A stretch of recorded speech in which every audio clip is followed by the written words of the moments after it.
I got in, at least. I wasn't able to live stream now. So I was getting ready to try to go over to Facebook and do it, since I didn't get in the first time I tried to get the live stream going. You never know when I'm going to, not be able to have it anymore. And then have to do things with, try to find another outlet.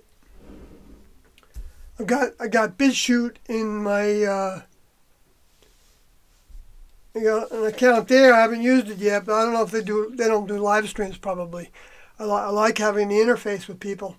I might have to pay for Blog Talk Radio and tie that together with, I don't know, if I could afford to do anything with, well, Blog Talk Radio has a chat room, so, and you don't care what I look like.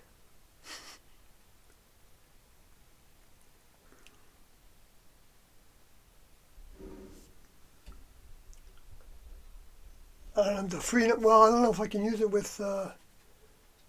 Probably not. I'll try to find another avenue, and I'll not worry about it right now, except to prepare for it a little bit.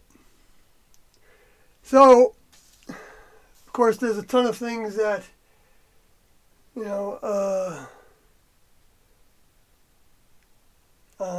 it's still bizarre what's been happening, and at the same time it's exactly what was talked about in the prophecies, and it's like I knew it was coming, but because Doe said that the recycling was coming, the spading and the recycling, and I believe we're in the spading part of that now, which is attached to the recycling, so that you see some of the aspects that are part of the bigger part of the recycling, being the earthquakes and the volcanoes. Will get to be so much that the next level will decide what patches survive. And we really shouldn't be afraid of it, though, because I know people that have a lot going for them, and a lot they've had planned. They're gonna be severely tested. But if they ask the next level for help, the highest source they can reach in the heavens, the people that are in the heavens, because just talking to the nebulousness, well, if that's the best you can do, just reach out to the highest source you can imagine existing, and asking for the truth. That's about everything. I mean, T and Doe were teaching that this was a school. And with 12 grades in the first 6 grades, you get to the top of the human kingdom, and in the last 6 grades, they take it away from you. And you can choose to, every time they take it away from you, to keep on doing it again. In other words, they may take a spouse away from you, and you don't. I mean, you have experiences that lead to another, and who knows how many. But people end up. I mean, it's possible, I think, to actually take the first sign as a sign of something that shouldn't be my top priority if I want to continue to grow. Because evolving, I believe, means what T and Doe described is metamorphosizing into a new creature. That the actual physical body goes through body changes. And the body that's actually changing and growing is the soul body, and it's a plasma consistency of physical matter. Do said. So it's growing actually around the vehicle because it's emanating out of all the cells.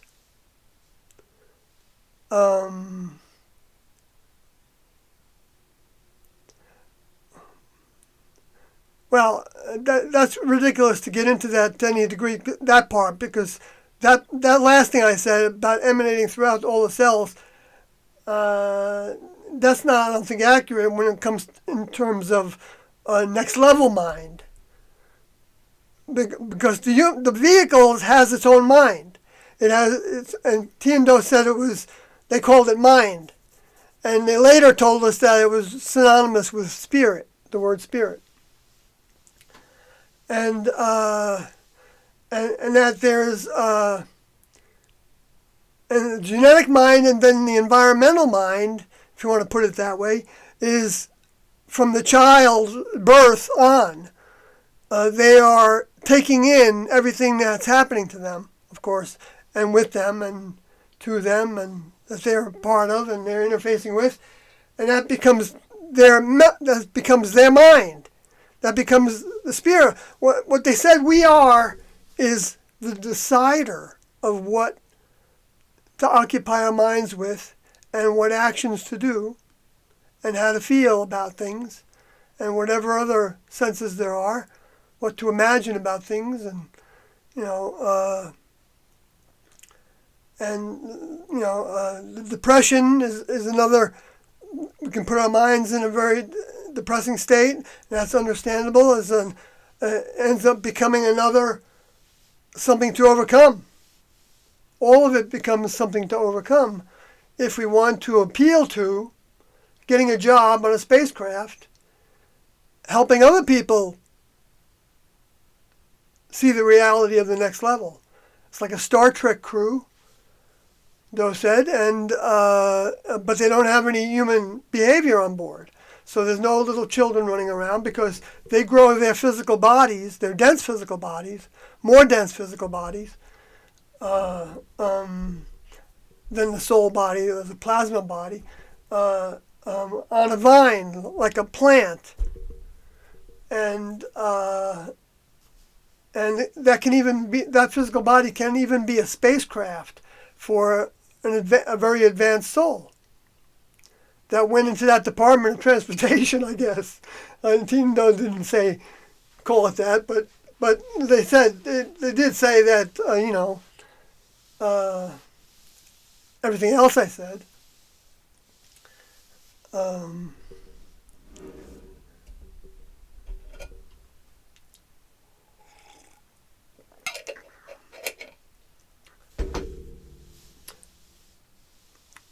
Most of this is written down, or in the audio tapes, or in the videotapes, or in the UFO Missionaries Extraordinary book, or in the Jesus materials Tiendo said was kept accurate by a crew from the next level, so that it could be used now, and now included when they came. But was mostly for us now, the ones that were remaining. That's what the word elect means. It means the ones that are remaining. I believe it's one of the interpretation of it. Though it can mean all those who are elected, because we who remain are elected also. But we're actually the ones that are electing to make application to be on the crew with Tiendo and the rest of their crew. By living right now and adopting all their behaviors and ways that they taught, but not putting any focus at all on like the things like, not making rules out of the things that they did, like calling the lab, the neutral lab, the kitchen, the neutral lab. I mean, but see, the thing is, there's nothing wrong with doing that. I don't think there's anything wrong with doing that. So maybe I shouldn't even say that to people, because that's giving my judgment to you folks. Let me see if maybe that wasn't really what Tiendo would have. Not that I can count on being able to pull in their mind right now, but I know I feel like they do help me. Maybe more than I know. So probably that's the case. But I can't assume that, of course, and I can still make plenty of mistakes. Their help is like, stopping me when I get when I say something more than I know about. And if I'm going to say something I don't know as a fact, then I should state that this is my opinion. And I do that. I say I feel this or I feel that. When I say I feel something, I'm not saying that's necessarily coming from the next level, because I can't prove it to myself unless what I feel is related to their teachings in a direct way or even several ways. And that's the way I approached actually. It seemed like I was automatically gravitating to doing that with writing about the Book of Revelations, to where I was, seeing something and then realize, like seeing the two witnesses talked about, right, and knowing that was depicting Tiendo's task and the woman and the man, but not realizing that the woman and man was the Father and Jesus, except when Do said it.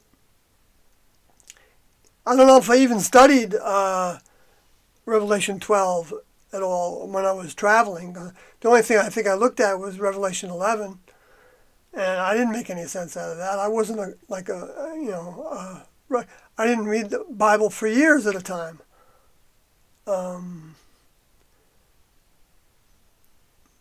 For a lot of years, a number of years. But I read the Bhagavad Gita some and didn't know what to make of it. I mean, I didn't really feel like I got anything out of it. I wanted something that was more real, not legendary or mythological. Story forms. I didn't want things in story forms. And Jesus said when he came back, he wouldn't be speaking in parables anymore.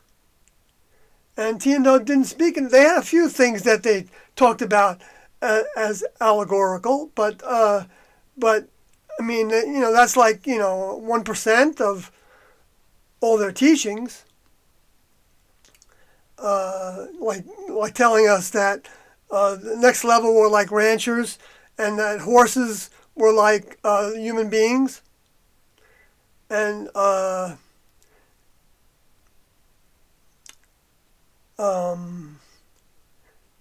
that what the rancher does is goes out into the wilderness, and captures a bunch of them, takes them over, and brings them back to the corral and tries to break them, or tries to train them. Break them, is like, okay, yeah, you're breaking the habits that are in that kingdom level, and the genetic programming in that kingdom level, to resist. But they potentially, I imagine, some of them have the potential, a certain percentage of them, I don't know how that works exactly. Now, I don't think it's in percentages. Knowing the next level, it's, from what I know about the next level, I don't think they do things that way, but I could be wrong. I should never say what I think they wouldn't do. That's really getting into hot water.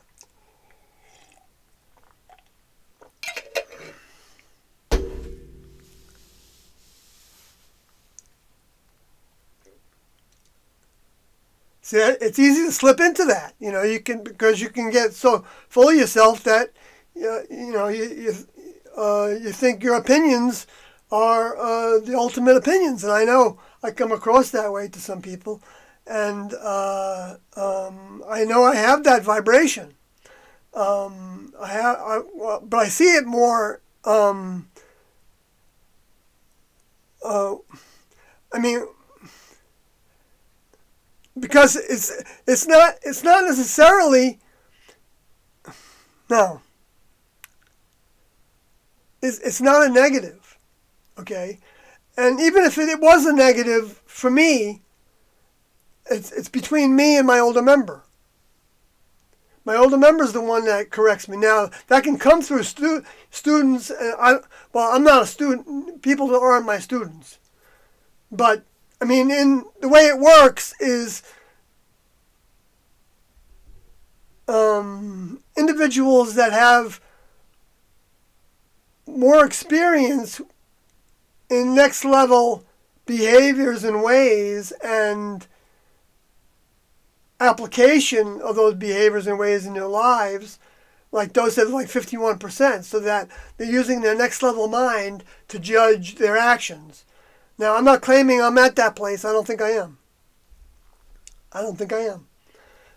So that, you know, but Doe did talk about how his students that were with him at the time during the Beyond Human series tapes, which he was speaking to me because I was sitting with Junodi in front of him. He did refer to these students sitting here as being, I think he used the word older members. And, but the way he meant that was like elders, but he didn't use elders because whether he knew that terminology or not with the 24 elders, right, in the Revelation,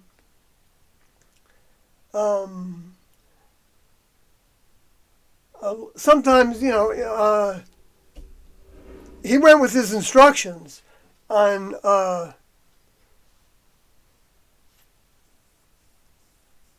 what to say about things that, you know, that he might have known about in the Bible.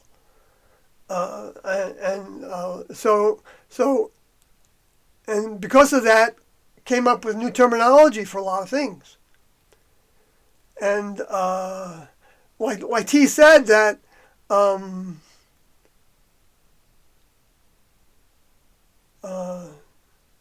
they don't know what they know because of reading about Jesus' life. And I didn't know what they meant by that, but because I think maybe I read that in UFO Missionaries Extraordinary, and because I don't remember them ever saying that, like in a meeting or anything, and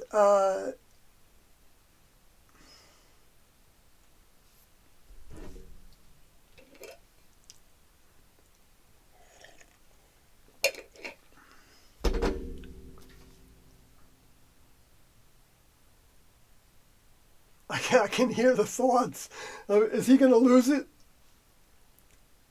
You can see when I pause for that long, you know that I kind of lost it.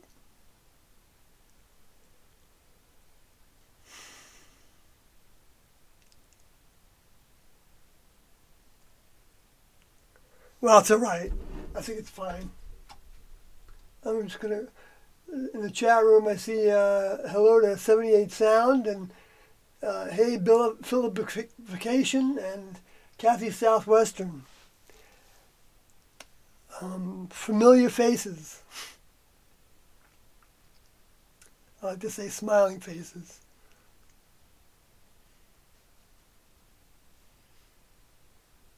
I do. I feel like vibration from you all. And boy, we have a lot on our plates, don't we?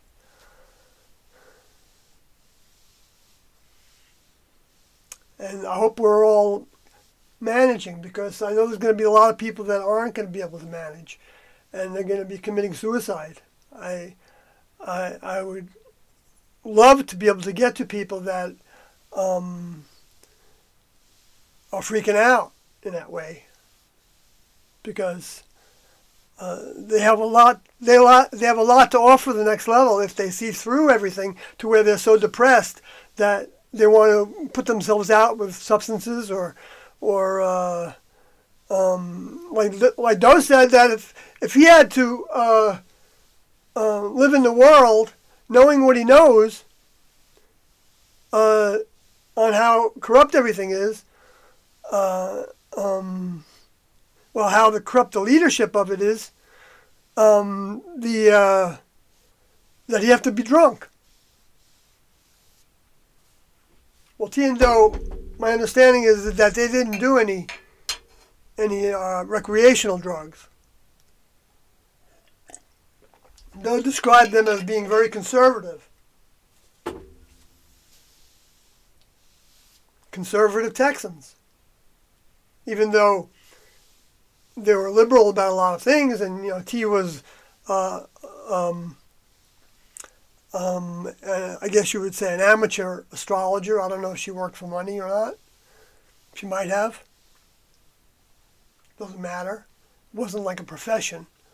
She was a registered nurse.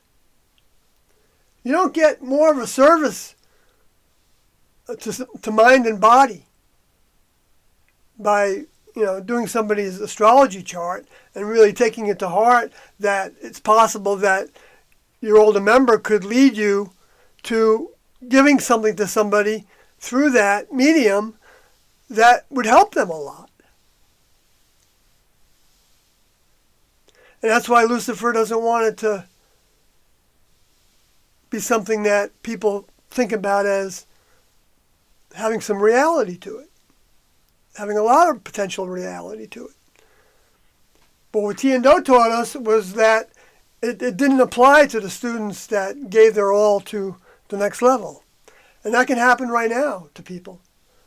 They can, talk to T and Doe and say, I want to be putty in your hands,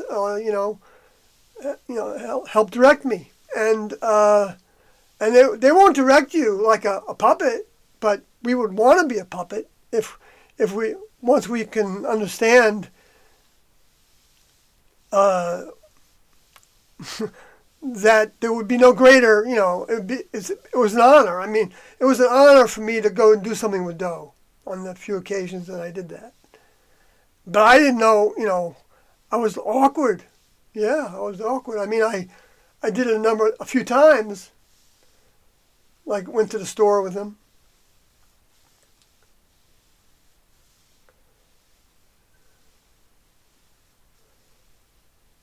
And we didn't talk about anything. We just did the task. I forgot what it was. He went in there to buy something, I think. And I don't know if Lagodi was with him too, maybe, with us, maybe he was. Lagodi did a lot of the working with realtors and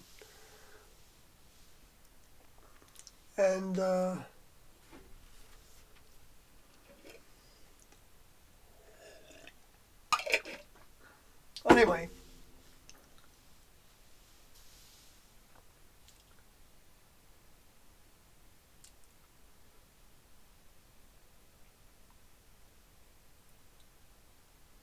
Kathy Southwestern says in the chat room, it was interesting. I self-isolated for about a month. Stopped driving March 30th to come back and interact with passengers again. Most of the passengers I drove today did not have the luxury. Most of the passengers I drove today did not have the luxury. I'll keep on reading. Staying home, they had to keep working and be exposed. Oh, I hear you. Okay, but let the 9 passengers I had today did not know anyone personally sick with COVID.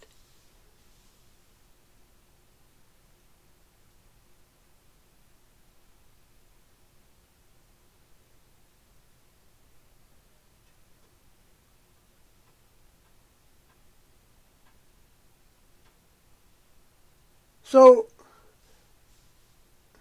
most of the passengers I drove today did not have the luxury of staying home. They had to keep working and be exposed.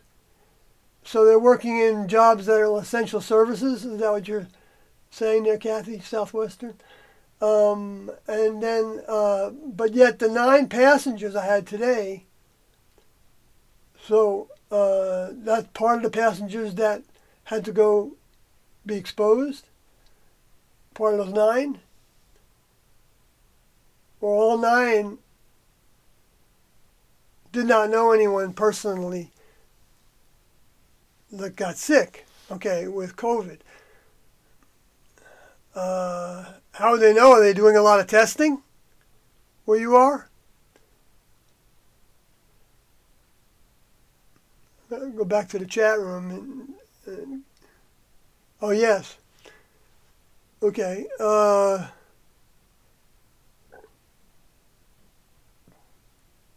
they testing only people with symptoms?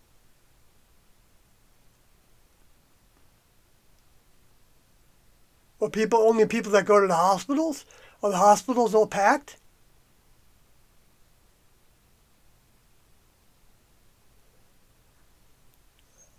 I always like to get input from local people around because I know there's a lot of shenanigans being played, a lot of exaggeration of things.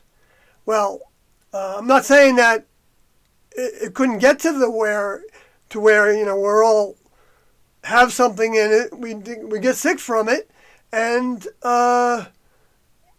people recover.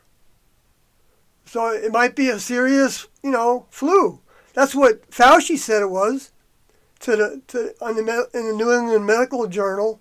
Let's see, what was the name of it? Yeah, the New England Medical Journal.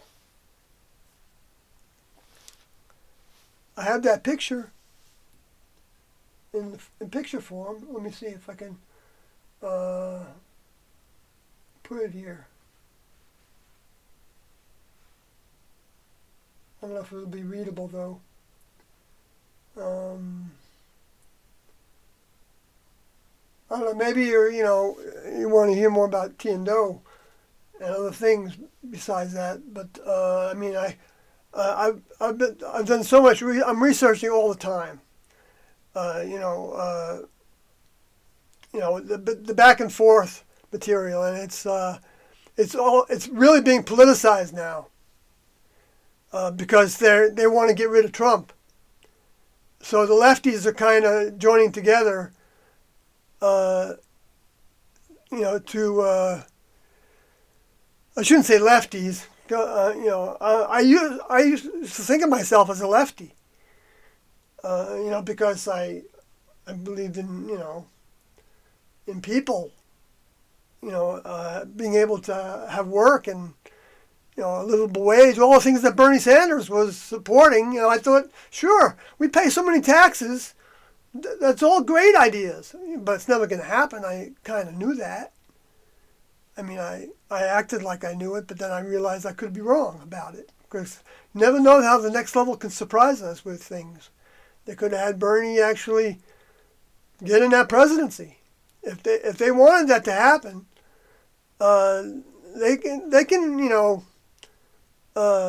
they're not going to let the humans do things to us before an adequate number of people have a chance to see the truth.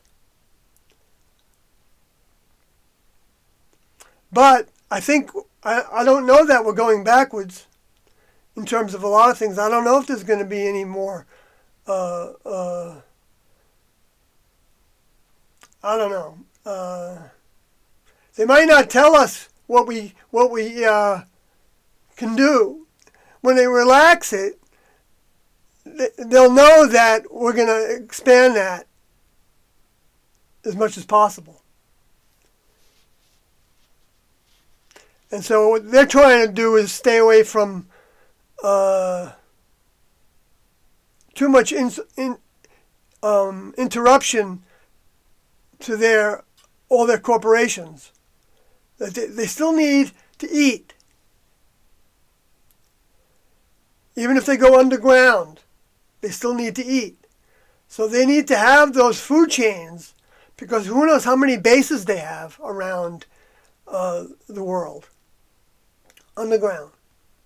And this might have been they took advantage of this as a dry run, whether it was stimulated or not to happen. I mean, I wouldn't put it past them at all to stimulate it, because lives are collateral damage, and the people that are stimulating this, they, because of all the way that they feel like they're in the know about what's happening on this planet, including the space alien threat, which isn't coming from outer space. It's here already. It's been here for a long time. It's been here before this civilization. It was here. But that space alien threat wants people to believe that this other race of aliens are coming over to destroy the planet or take over the planet. But that's what they do. But the next level is calling it quits. So it's going to be recycle time, no matter what. No matter what we do. So the sooner we can recognize that and not fight it, for each of us, and that's a battle. That's a battle because, and so in the sense that the lockdown has been a blessing for us. Because it got us better. It reduced our expectations of what is fun, right? In a sense, and maybe and then also maybe upset us a little bit because there's some things we wanted to do that we weren't able to do, but we recognize there's still more that we can experience that converts it to a positive. It's like that old expression that Tiendo took us to a movie that we saw. There was, I don't know if it was Driving Miss Daisy or another one that had that same actress in it. Maybe it was Fried Green Tomatoes, where somebody said that when the Lord closes the door, he always opens the window.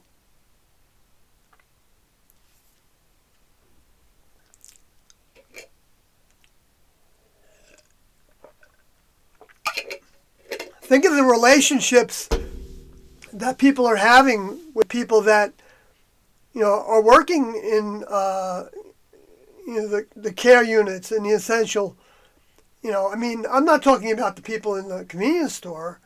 I mean, yeah, they're more exposed to more. Yeah, it's true. And, but they're also used to their environment. And there's viruses all around us all the time. There's like 1,500. I heard there's like at least 19 versions of what they're calling coronavirus, and then there's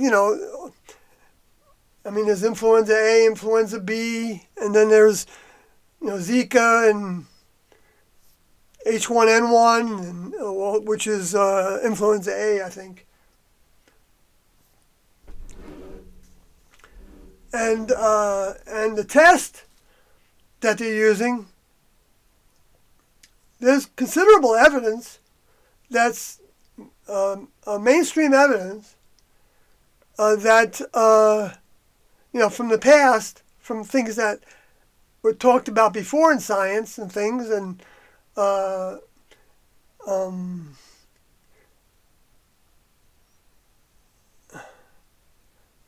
that shows how they're really the sorcerers in the Bible. And it's interesting that word sorcery is the word apocalypsis. Isn't it interesting that it's an A-P-O and then a K? And it's the opposite of the next level? And it's the way it's applied in apocrypha in pharmaceutical, which isn't the essential meaning of it. It means laying bare.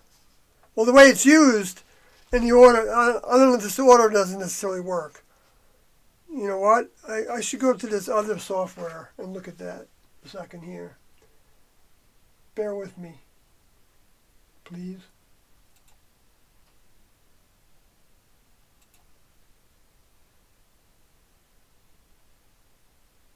Wow.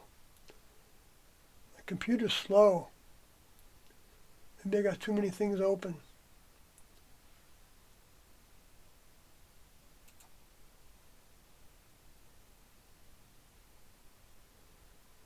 Well, I shouldn't have done that now. Confusing it. But I'm still going, right? Oh, my screen just went blank finally. Okay, great. Let's see if I can open up another application and not crash anything.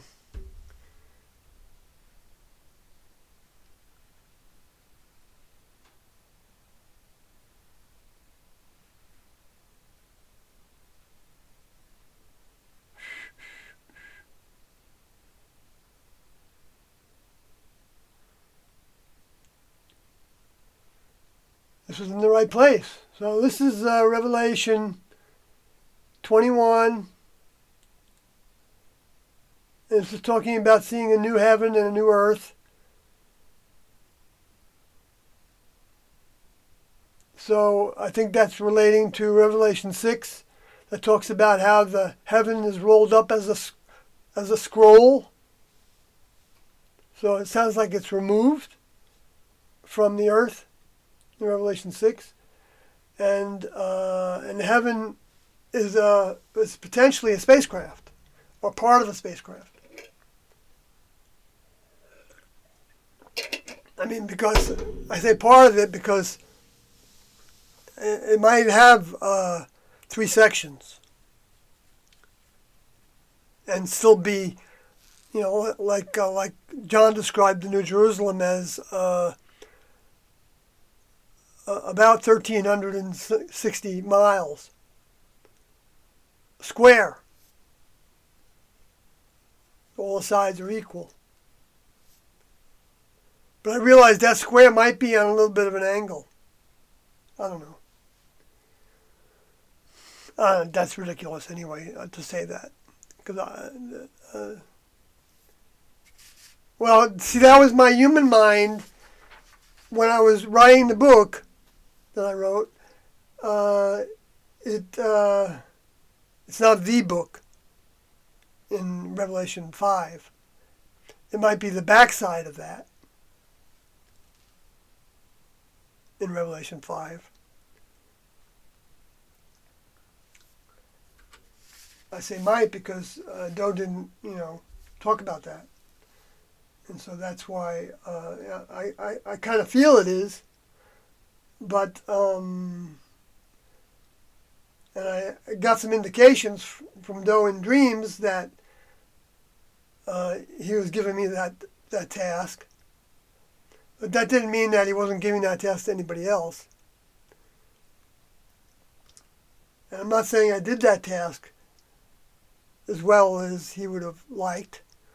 I doubt I did, actually, because I know I spent a lot of time on things that I didn't know. And when it came around to, like timelines and things, that's what I'm talking about. Trying to find patterns. Like, in order to line up the dates with the 7 trumpets sounding. And I ended up arriving at maybe something that's pretty close. But it wasn't like a strict pattern. I mean, 7s are very prominent in it. And but T and Doe started that, and whatever that crash was in 1897, I can't imagine. I suspect that was like a John the Baptist, in my opinion. And that might have been the soul that was interfacing with Samuel Clemens as Mark Twain. Now I'm saying might about all these things. So if you repeat it to somebody else, don't say that Heaven's Gate said it. Please don't say that T and Doe taught that. although we've got a little bit of a hint of the way that Doe and crew thought about Samuel Clemens, Mark Twain. We've got actually more than one hint about that. That, like the $5.75 that some of them had, some of them may have just had a roll of quarters, or let's see, what would be $5? Dimes? Yeah, dimes. No, dimes are $10. So nickels. So a roll of nickels would be $5, right?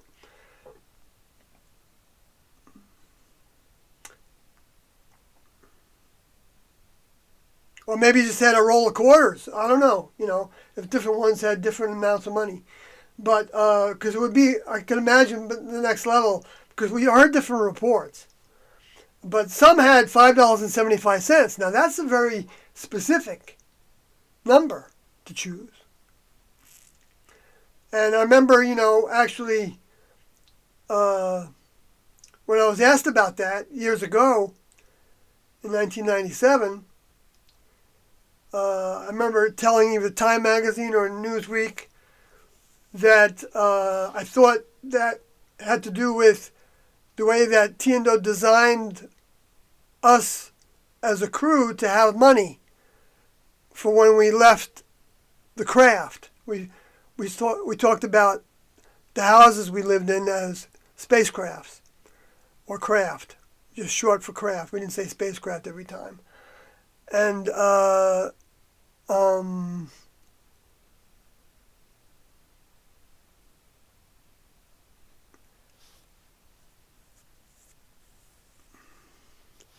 and there was no paraphernalia to make it look like, like a Star Trek spacecraft.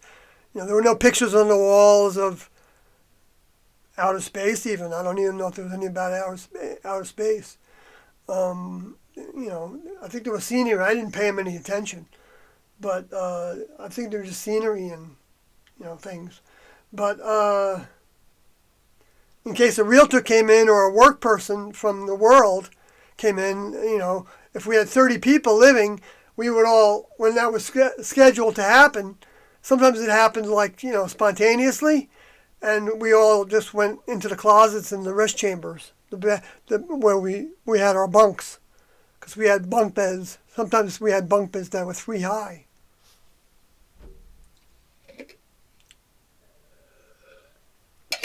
Sometimes they would convert a garage into a rest chamber. And so he could live in the rest of the house as different rooms where they organized different groups of people to, and they named them after stars. So there was Altair, there was Fomalhaut, there was Sirius, and there was Procyon.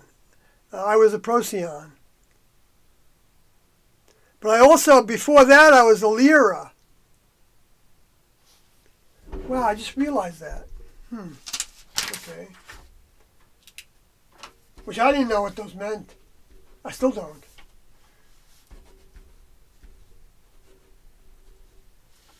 I did do a little astrology after I left the classroom. I even read tarot cards online. I forgot how I did that. I didn't do it like, in a video. But I did the best I could. You never can tell whether the next level will use me to help somebody. And spirits can use us too, our vehicles. That's what they do. Spirits use our vehicles all the time. It's normal for that to happen. When we're doing things that the people that died we're attracting them. So if they liked, driving a car through the mountains, in a sports car, you might have that desire to, use that secret video to, imagine it happening sitting in your easy chair, and you imagine that the wind is blowing your hair, and because you want to have that car, and then you potentially manifest it, and then if it manifests, then you think, hey, that works. I can actually control my reality. Even though they don't know that the next level might have sent them a spirit to give them what they wanted, to arrange it with other spirits, to where they would have ideas about calling somebody or going down to a certain realtor's office, or go to a car dealer, open up a new credit line, ask some people, to if they want to invest in a business. Who knows what things that they might do, but the impression you get from the secret video is that that's all you have to do, is sit back and do that. Now, some people, that's possible that could happen because that spirit world exists, just the way I described it. So, but the only reason the next level, from according to T and Do, would send us spirits to help us have things that are in a value in the human kingdom, like a brand new car, because the soul doesn't care about a car. They just want it to be functional. But they don't care if it's it's got status in the community, and so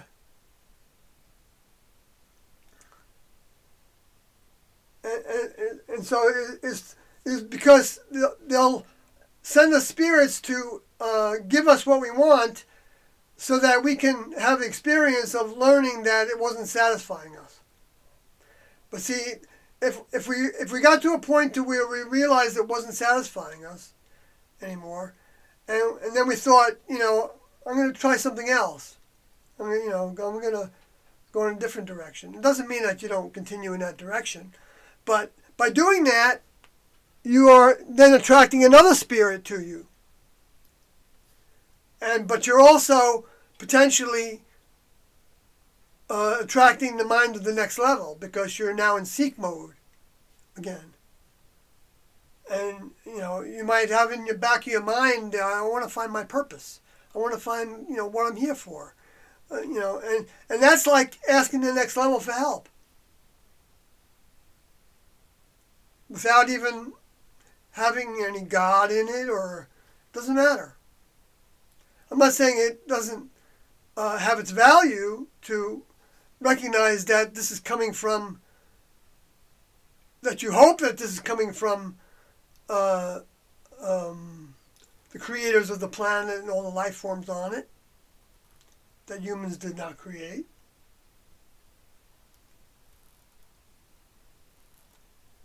And some people just feel that, and of course they feel it through their traditions, and those traditions came from the next level initially. That's why they exist. Otherwise, I don't think humans would know anything more was above the earth. Just seeing the stars is a cue, and a lot of them, is a cue that there's a lot going on that I don't know about. It's like the fish. I wonder what the fish sees, and how the fish computes what it sees through that glass vase of a fishbowl.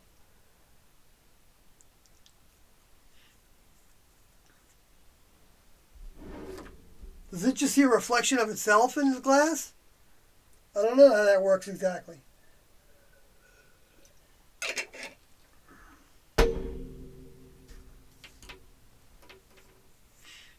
I don't know if we have the ability to tap into that level of electromagnetic energy, that low of a level. I know we can tap into, we can make a lot of high frequencies.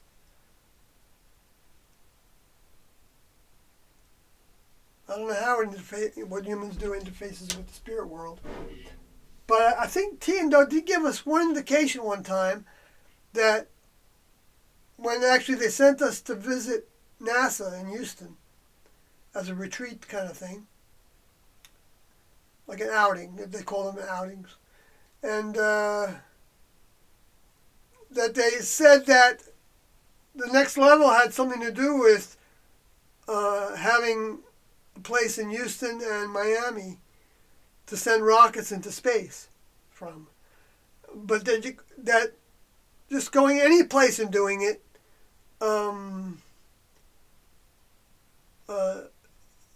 did things that they had to repair, I guess. I'm not sure exactly. Or punching holes in something that wasn't designed to have holes punched in it, I guess. I don't know how that works. Or maybe it's designed to, but I don't know. I don't know any more than that.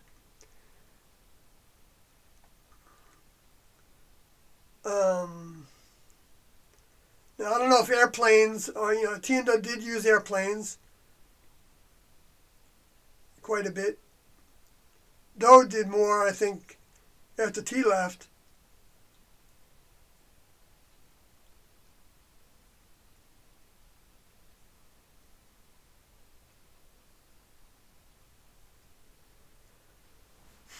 Anyway, so, all right, maybe I'm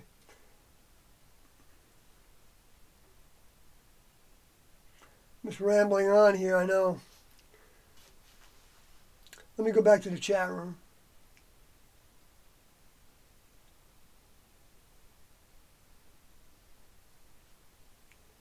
Cool thing getting a first-hand account. Oh, wait a minute, let me get up here a little bit. Nickels, $2, if I recall tapes, they would get cold and flu. Gosh.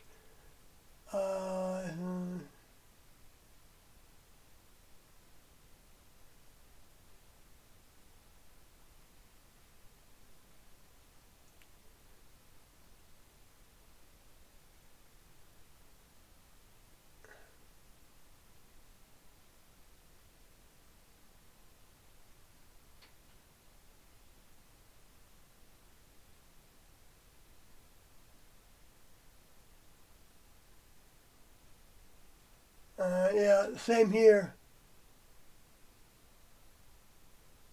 But I last heard that there was May 15th they were talking about in Vermont. But today I heard that it's going to be months before, I don't know what that means, and even years. They don't want us to be getting our hopes up of having what we had before, and I don't care. But I don't have a job. It wasn't affecting my income. I would care if it was affecting my income, big time. But it's also a way of kind of reassessing our priorities and things, right? We can make a positive out of it. That's what Tiendo said, that the next level are masters at making a positive out of it. And how do we do that? Ask Tiendo for help. I'm sure some of you were doing that, even if it wasn't in those words. They know who was paying attention to what they were teaching.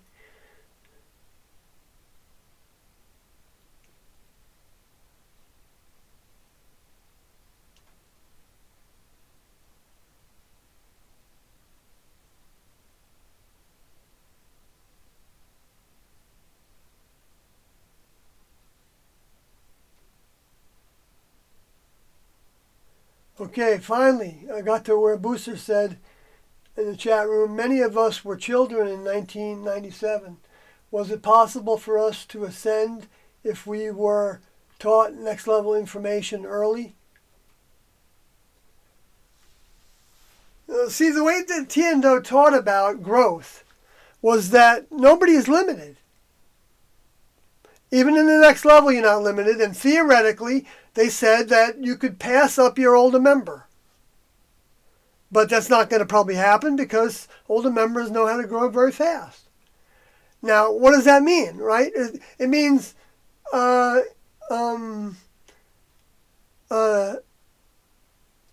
putting yourself in their hands, and then seeing what you're led to do, and think about, and read, and just keep going through it, the same way that many of you are, I'm sure, doing. And you have to have a job. You have to make some way of making money or growing food or something, right? And so that's all part of it. Now, how you interface with people will start to change more and more. It's already been changing for you, I'm sure. Well before you got in touch with, you're all going through. You can go through a lot of lessons very fast. So somebody that's even very young, compared to this old buzzard that I am,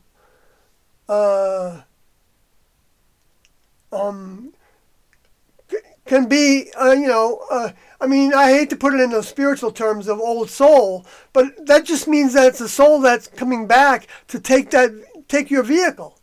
So the person I'm talking to is a combination of three people. The ancestor person through the genes, the environmental person through the experiences growing up, and the next level mind person, the one that seeks to improve upon things. So when they make a mistake, they think twice about doing that same thing again. And they talk to the next level about it in some way. If they have that sense, I mean, if they don't have that sense, they still might be doing that. Because it's not like, I don't walk around talking to the next level all day, but and they don't want chatter. It's not about how many words you use. It's getting to the point of your question as succinctly as you can. And, or just wondering, asking, what's going on here? That's what I was doing the whole time for the last month and a half or whatever it was, since mid-March, right? Because there was so much that, well, see, I was distrustful of government when I was a kid. I mean, I'm not a kid, but, well, I was still a kid in a lot of ways. Not saying that the age makes you a kid automatically. Some people go through very difficult circumstances growing up, and they can be very mature, even, at whatever age, teenage. Maybe not in all areas, because we all have multiple things to overcome in our growth. So, being really good at one, let's say for the people that are gay, according to, LGBTQ or, whatever all the different definitions of that are, non-binary and, I mean, that's, to me, it's going to the extreme of having to have all these, I mean, you could get to the point to where you got a different name for every different sex position as being that kind of person that gets off most on that, but culture, that's the way culture develops. I mean, things that are taboo, end up becoming rudimentary and normal, and why aren't you doing it that way, or why aren't you talking that way? Something weird about you. If you don't keep up with, So, but anyway, I mean that's the mindset of some people I know, but.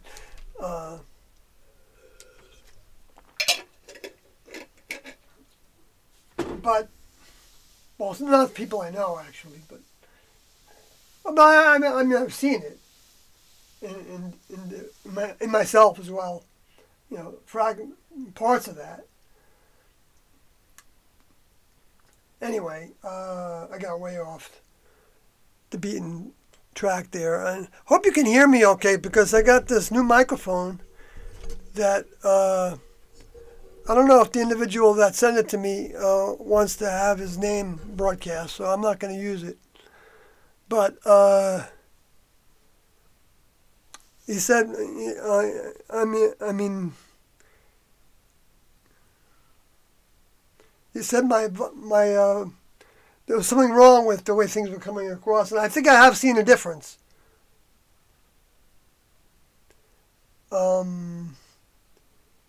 Between this and the computer microphone that I have. So hopefully it's better sound, and maybe I don't have it into the red so much, so it's not going to distort.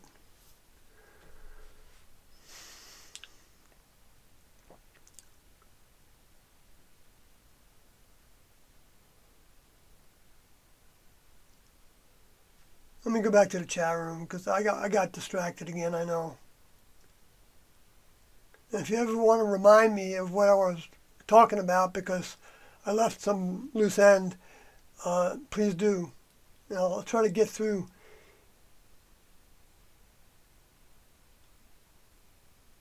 Okay, so back to, many of us were children in 1997. Right, so growth is, what we make of it, and how much we try to learn about Tiendo is part of the task. And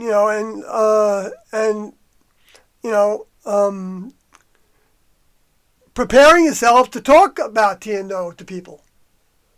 Because when I'm gone, there's going to need some other people, or, I'm not saying people aren't doing that already, but great if they are. Because nobody has to wait, for me to keel over.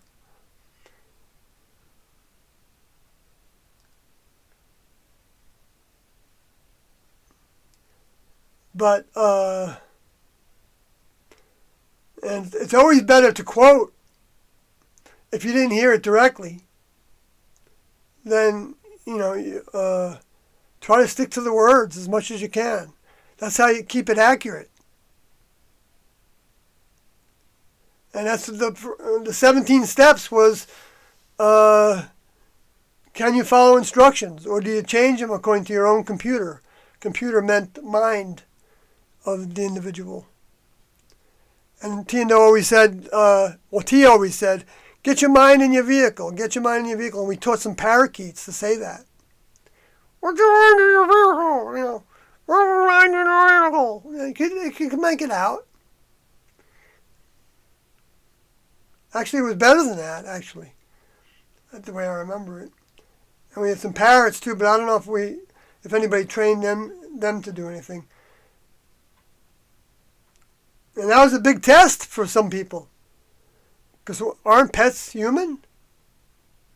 Isn't that human to have pets? And yes, it is. But if you want to be in the program, you got to be challenged. You're going to be challenged. There's no way to prepare your mind to actually pilot a next level grown vehicle without having a lot of focus, really being able to focus. And and when you're trying to say things in the way that you were given to say them, using the terminology, you have to stop and think before you speak. And if a student, used different terminology, if they said kitchen instead of neutral lab, then it would be the job of their check partner to say, were you aware that, if they didn't, you can give them a little bit to correct themselves,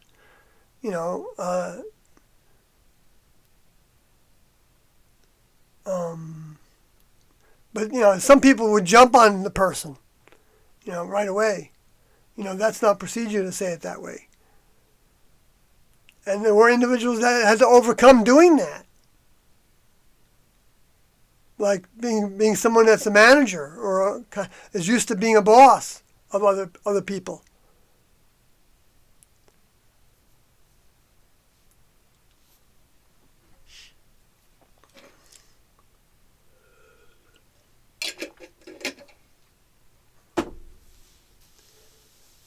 So, like you'll see in the Heaven's Gate book, the 17 steps are there, and then you'll see the major and lesser offense lists in the Heaven's Gate book, and so in terms of whether somebody I know the task now isn't to lay down our vehicles.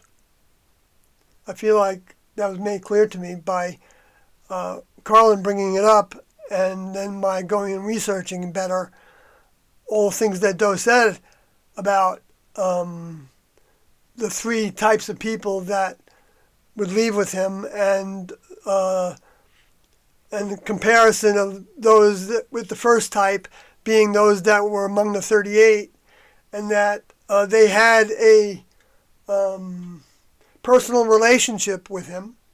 He said that Christians don't have a personal relationship with Jesus.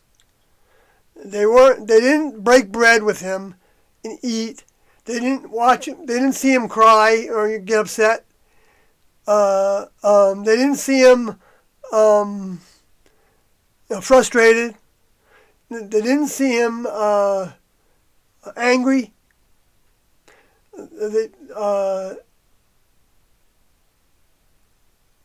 The right kind of anger.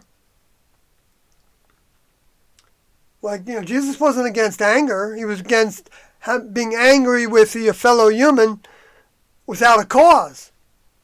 Now, how do you know what the cause is, if it's a just cause or not? Well, you try to compare it to all the different teachings that were given and the examples that were given in the parables and everything that was given. And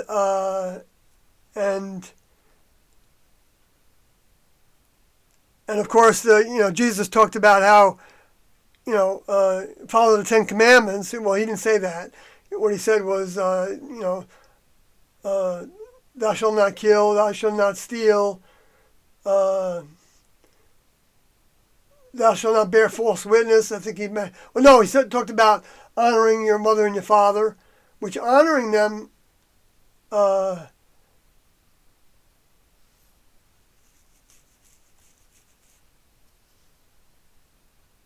believe meant trusting in them.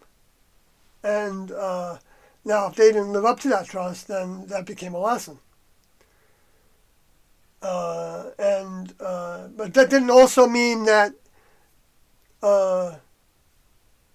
you couldn't honor them but go your own way. Go traveling somewhere, and not even see them again. Doesn't mean you're dishonoring them. I don't think humans don't possess other humans. But humans are responsible, all of us are responsible for our children. They taught that. But when it's time to leave everything behind, and the older members, and you recognize the older members as older members, then that's when children are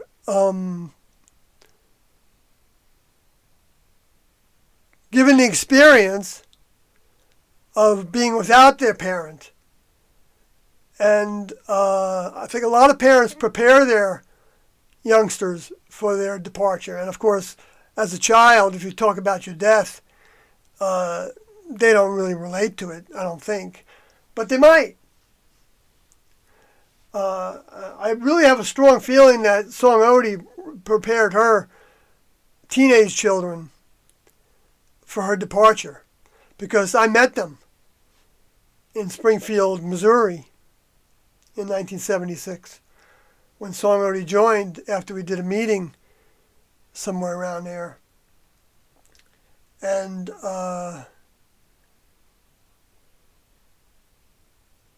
they were two girls, and one seemed older than the other, I think one was a young teenager and the other one was an older teenager. But they were like, they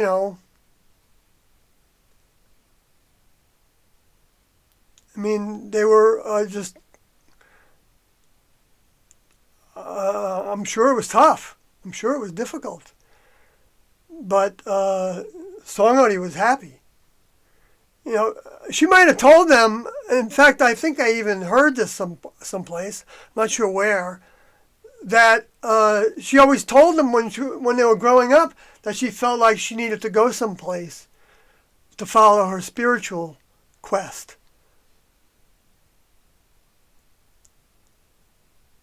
And I can relate to doing that. I'm trying to prepare my daughter for my departure. That's going to happen. All parents are going to have to experience that, well, not necessarily, of course, because kids can leave before their parents leave. But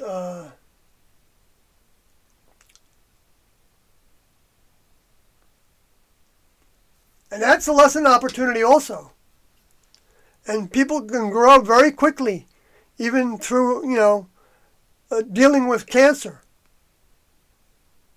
At a young age, 5, 6, 7, 8, 9, 10, 11, 12, whatever it is. To where they spend their life like in a hospital most of the time. Or in a bubble.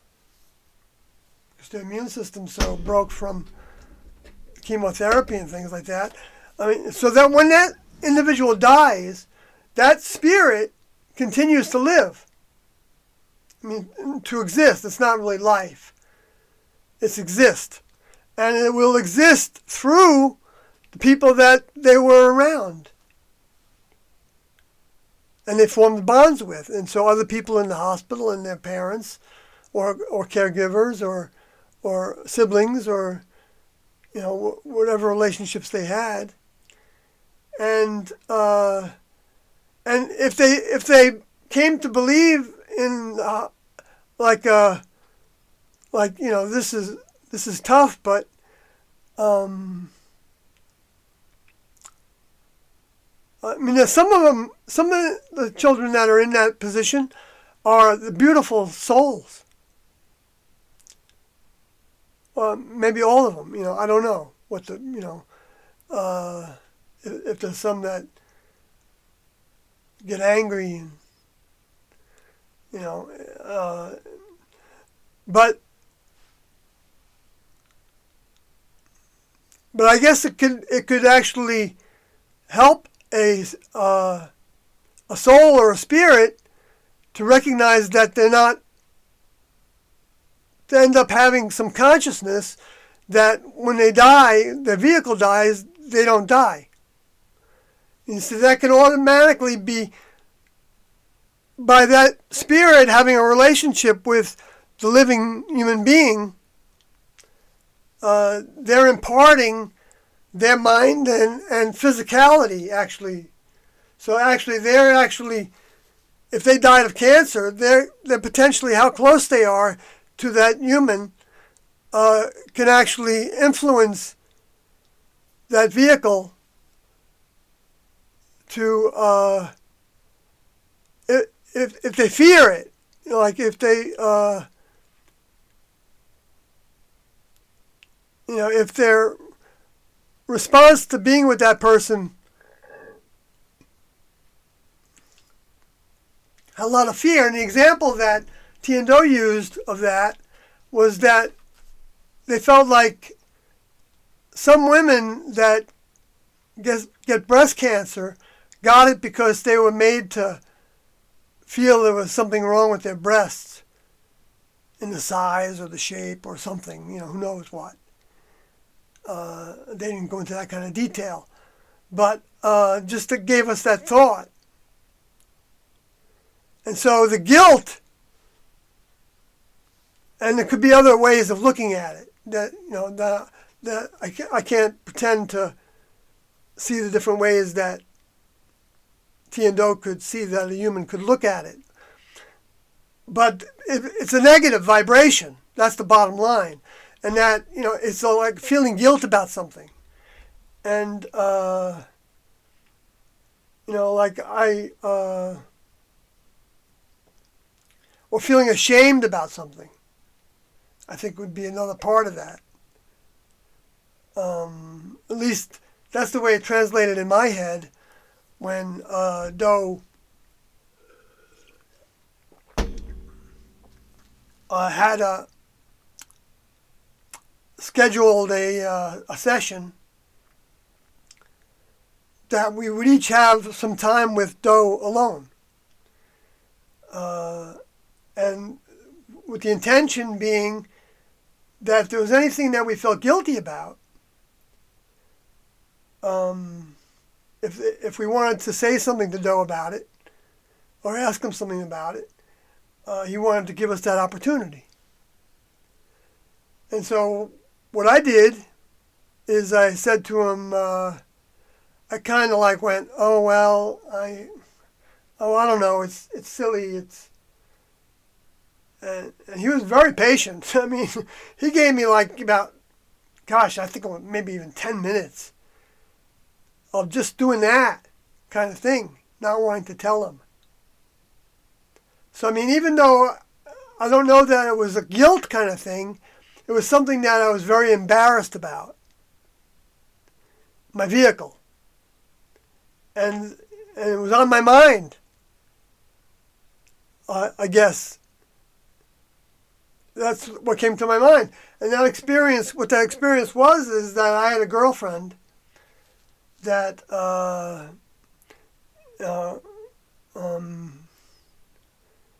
we did the making out to death, so to speak, right? And even in groups, at parties, and then well, I don't mind getting a little bit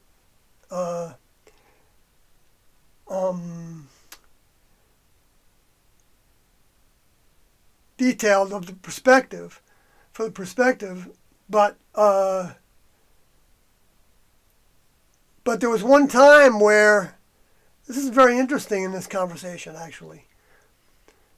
I was always trying to get to first base, to touch her boobs, okay, to touch her grapefruits, I should say, in the description that we would come to feel like breasts of a woman were as attractive as a grapefruit is to us, and visually. So we're that objective about it. It doesn't stimulate our desire to touch it, or whatever else. But so anyway, so this, and she would never let me, okay, and so we were like in these wrestling matches all the time, and she was really good at defending herself. She was strong, and so anyway, then I went away to college for a year, and I came back, and I went to visit her, and we were on the steps of her parents' house, and we were making out, and she reached into my pants, which she had never done anything like that before. And I still hadn't, I don't think I touched her chest, and she didn't do much down there, but then she started laughing. She said, "Where is it?" to me. Where is it? And I knew that I had a small member, okay? Plumbing is what T and Doe referred to those appendages as, whether they're inside the body or outside the body.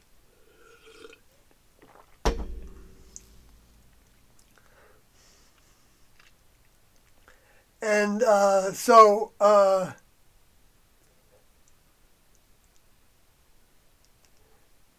and then I always, and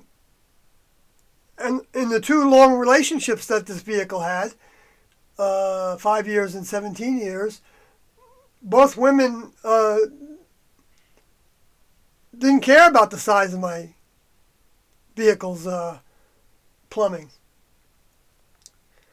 But I just, anyway, so what Doe said about that, in response, he says, well, that's because of who you are.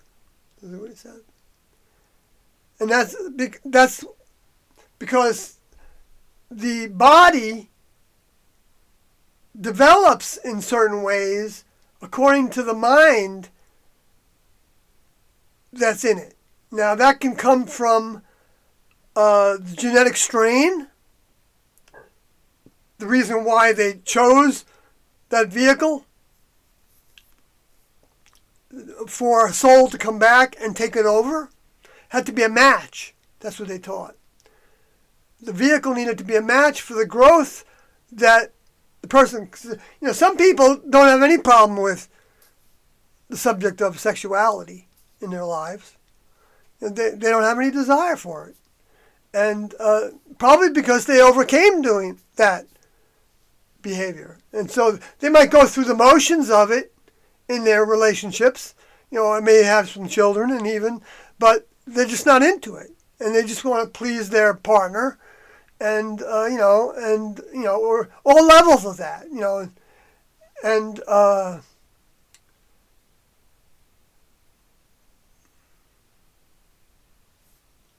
so,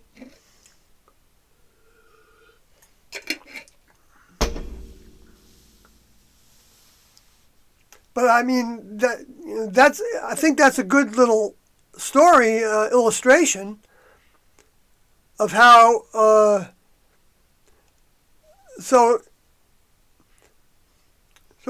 does that apply to overcoming that, whatever that was? Well, just getting it off my chest, I guess, was a form of, which Tiendo believed in the 12-step programs, to where, the whole idea of confession was to tell somebody else the things that you did that weren't reaching up to the goals that you were trying to achieve.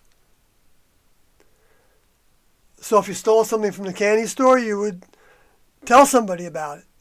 Now, it didn't have to be the priest. I mean, but I guess that's, at least telling somebody about it. And that's like saying to God, can you forgive me of this? And even though the Lord, the next level members, will forgive you over and over again, they want to see that, they want to let you know that you got to put some effort out to try to make it not happen again, to be growing. And by recognizing the signs of things, you don't go down that road. You don't go into that store, if you really get that strong of a feeling not to, of course. Of course, I don't need to tell people about things like that, because you all probably had your experiences you could tell me about. But, we just felt like, needed to take a different route home,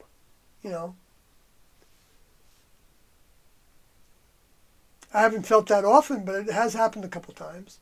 Or sometimes it would, I would fight with it. And it might have accomplished something by not doing it in 1 or 2 spots, like on the freeway, where I kept on feeling like I wanted to go back home in what I thought was the quickest way. And for some reason, I was like, when I would come to that sign, I would space out. Now, maybe I smoked some marijuana as well, which doesn't help with my navigation. And but then that happened again. And then it happened the next exit. There was a way to go back in a faster way. I didn't do it.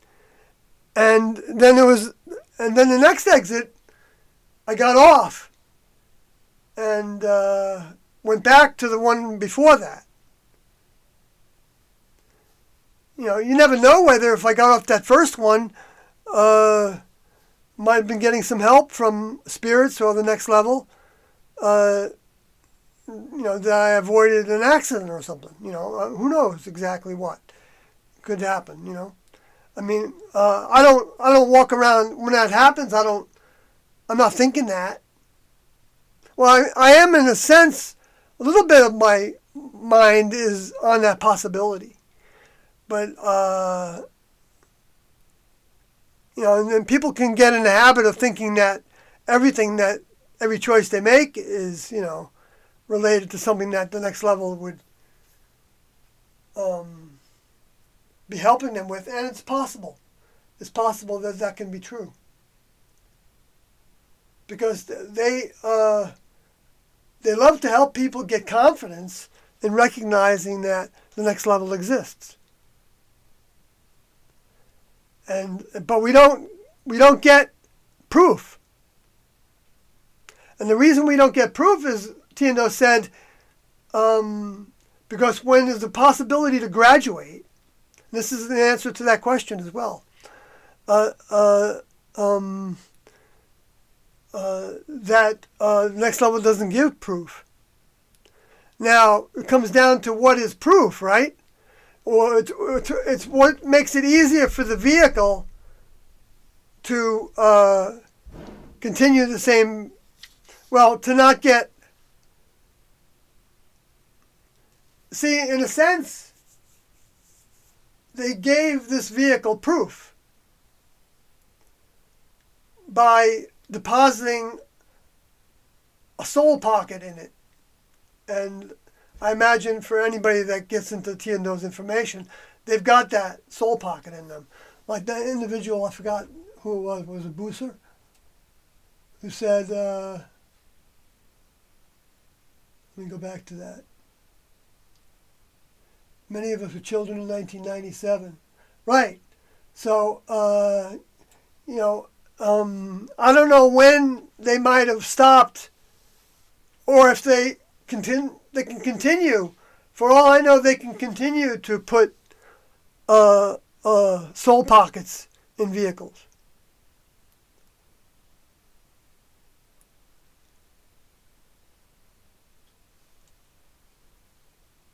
For a returnee, or even for a first timer, I don't know. There's no second guessing the next level in that. So nobody has to feel like they missed out on anything. I mean,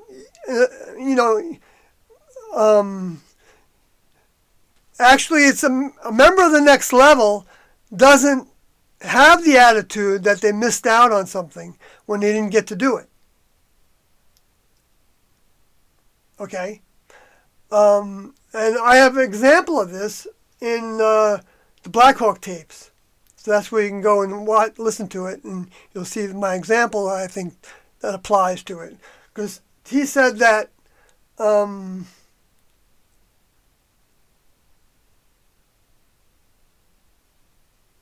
I saw that Kathy, Kate's Biz, I saw that icon, and I then got distracted with another thought. I don't know, it wasn't about you, I don't think, but oh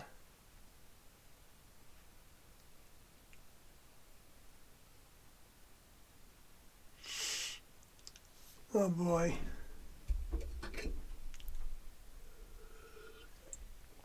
One thing I shouldn't do is I shouldn't try to describe what distracted me. I have got it back when I just, pause for a minute occasionally. Let's see here. If anybody wants to put me on track, I'll go down to the bottom of the chat room. Because I think that was kind of important. Oh, well, I can go back to it by looking at that individual's at Booster's question. Many of us were children in 1997.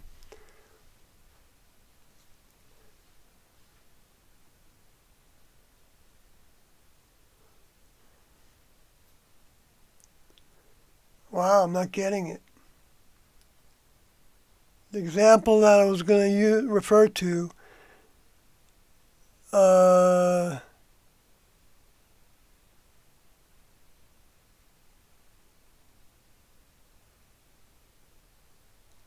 I'm sorry.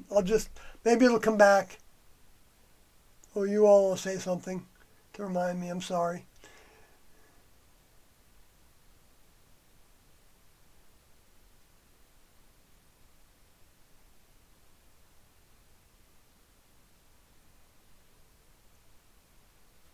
Wow, Jeff, I'm sorry. It's going to be a long time before I get down to, well, maybe not. I just take each thing that's said as try to do a dump on it.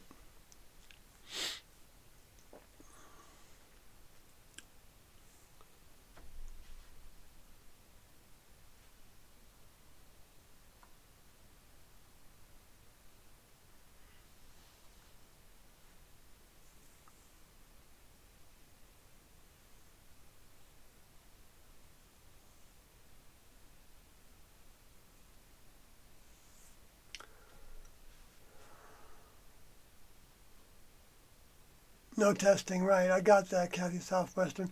And then you said, I mean, they don't personally know anyone sick. I got that, I believe. Maybe I didn't repeat it back right. Thank you for that clarification, though. They extended our stay at home through May and wear masks in public. Jeff is saying that, right? Yep, same here, but just to the middle of May. And Kathy Southwestern says Cincinnati is talking about opening some business starting Monday. Oh, cool. I think that's yeah,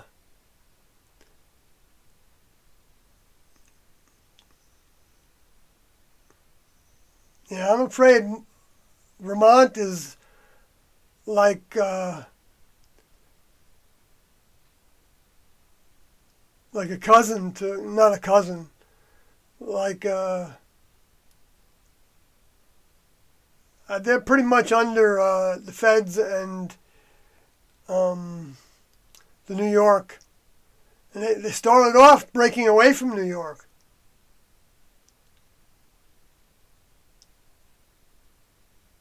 The New York influence.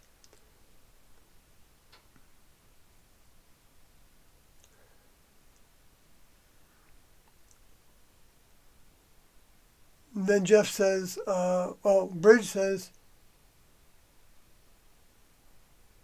wait a minute, I'm sorry. So Jeff says, did any sickness or virus ever run through the classroom spacecrafts? In the crafts we were in, the houses, for anybody that isn't familiar with that terminology.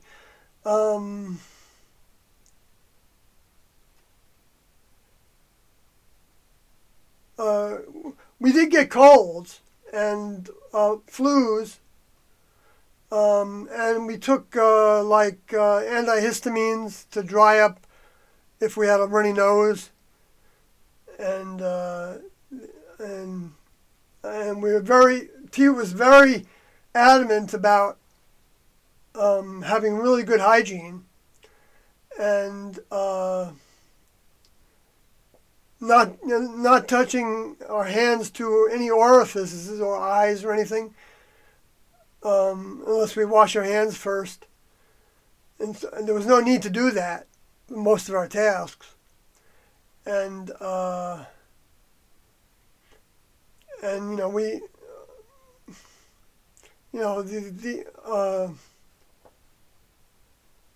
lavatories and the bathrooms, the bath chambers, the toilets and everything were cleaned every day. And we took showers every day. They didn't want the showers too hot because they said it dries out the scalp.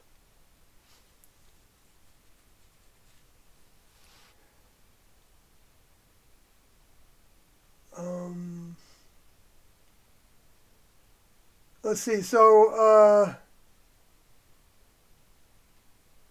let's see any more on sicknesses. We weren't to give in to the sickness. Now, there was a time where I threw up all over the place and I couldn't stand up without, I was so dizzy. I had vertigo. I got an attack of vertigo. And because of that, Tiendo changed the diet, and maybe other reasons as well. I wouldn't be surprised. They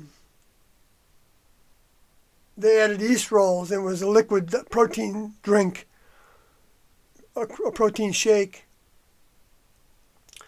And then they added yeast rolls, and I seemed to get better.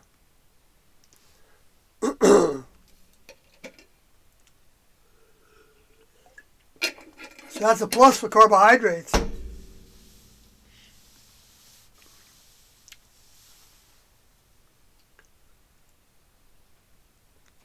Which now I get mostly through nuts and nut butters and avocados and bananas.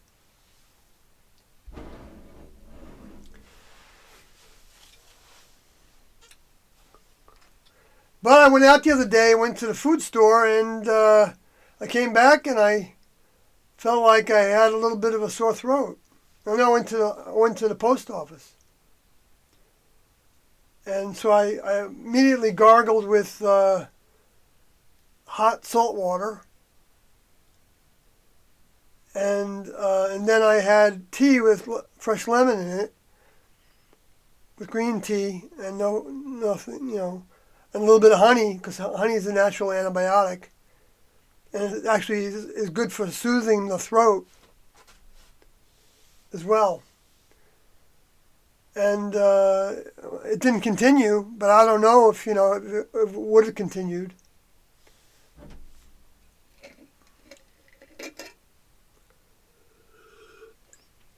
It could have been dehydration. It could have also been because I had an egg the other day,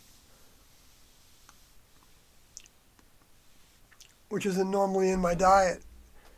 And what I noticed happened right after that was I got back ringing in my ears. I think I'm allergic to, I think as I get older, I'm allergic to more things. Or the allergy is actually surfacing more, which happens to me with white potatoes, where I used to be able to eat cooked white potatoes fine, I thought. I didn't notice any problems. But if I washed potatoes and I touched my eyes, my eyes would get real watery and red, and my ears would be all tingly, and my throat would get all tingly, and feel like it was swelling up a little bit.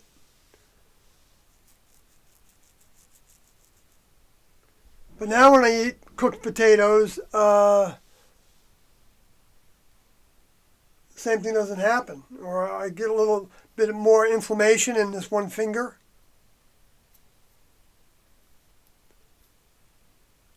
The more wheat products I eat, sometimes I take, I have a couple of my daughter's chips. So I guess that's what happens when we get older. So I don't know if I would, if I was around somebody with coronavirus, if I would have a severe reaction to it. I already have a condition of bronchitis from when I was a kid. So I might be one of the ones that would die quickly from it.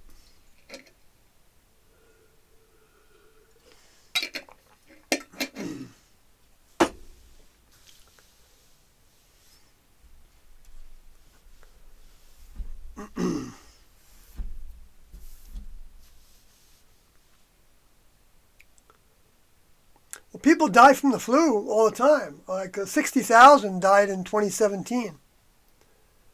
according to the CDC. And it was like 750,000 people had reported being infected with influenza. I forget if it was A or B or another one.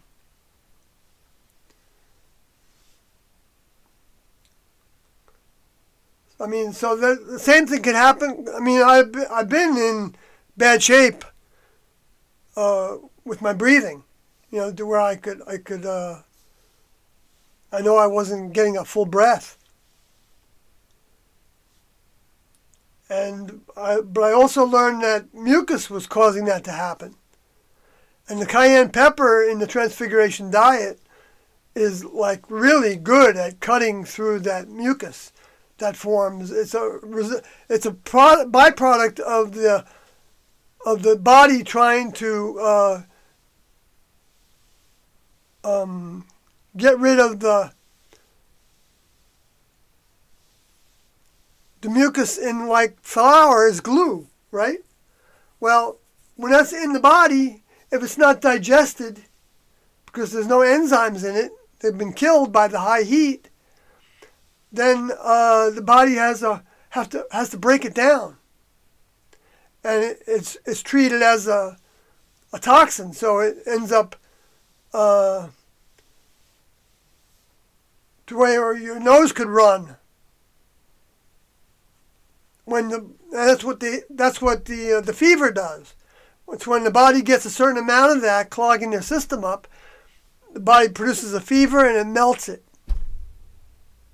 The heat of it, literally, physically, right?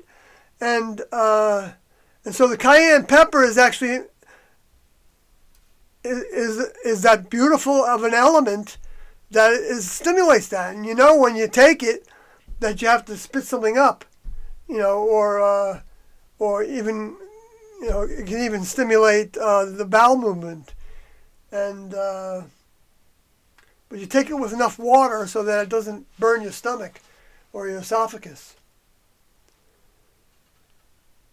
And so the formula for that in the Transfiguration diet book was, if you're kind of used to having cayenne on your food and things, then you could start with as much as a quarter teaspoon, depending on the strength.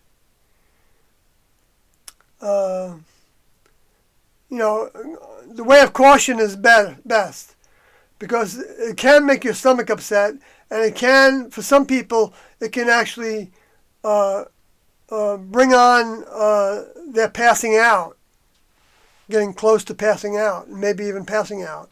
For me, that's what it did. But it only did that maybe a couple times in the beginning, but I get a little bit of a nauseous feeling sometimes, but it passes, and it becomes a pressure. And if I go then sit in the bath chamber on the for solid elimination is what T and Do talked about it as. Then I can massage my colon to try to move it out, because it usually means that I'm feeling that because I'm backed up. And so what you do is you take your hand and you kind of massage your, right along your belly button area, and below that, whatever. And you push it towards the left. I think it's the same for all humans. That the exit is pushing it towards exit.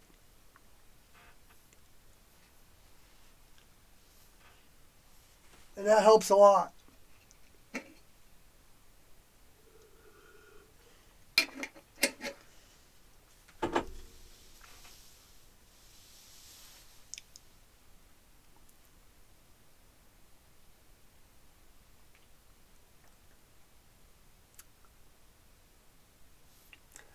Anyway, I could talk. I do sometimes talk a lot about the health aspects of trying to keep our vehicles as healthy as possible for as long as possible, so that we can change ourselves and work for Tiendo.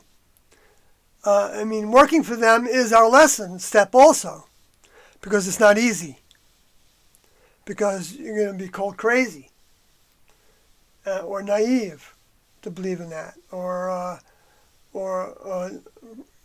believing in the devil. The devil is causing you to believe that they were from the kingdom of God.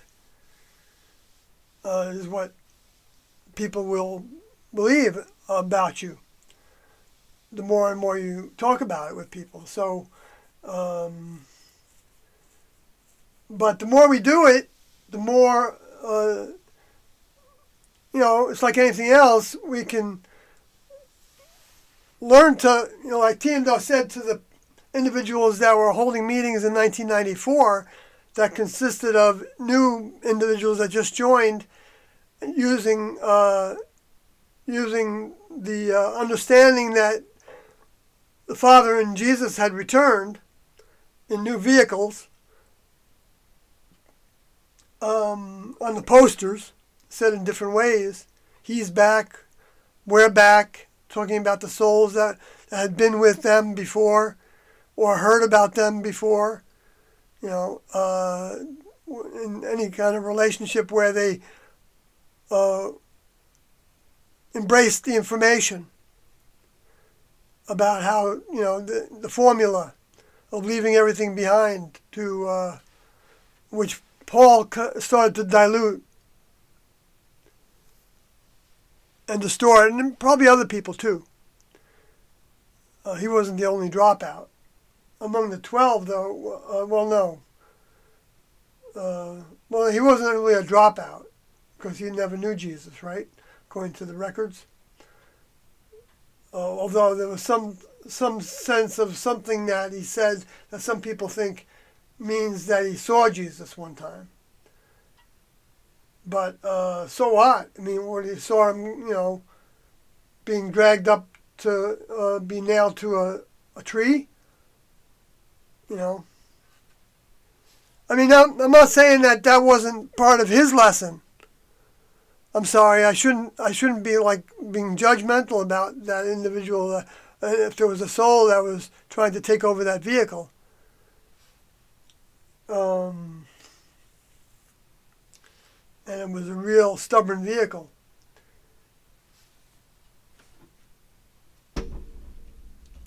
Well, it's not any more stubborn than the other vehicles are, because we're all kind of stubborn. I think anybody that gravitates towards this doesn't come to it without having looked at a lot of stuff. And a lot of times what we come to understanding as true is we come to it by eliminating all the things that aren't true enough for us. We're not satisfied with the amount of truth that might be in something, because it's all in layers, right?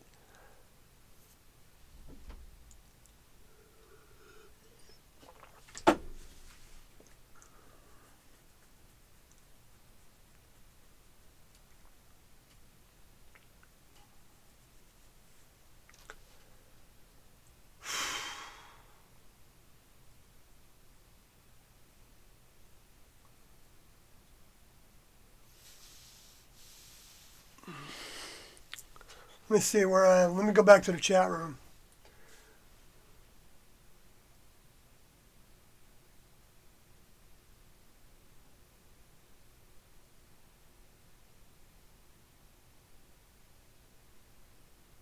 All right, I'll keep on moving on, I guess.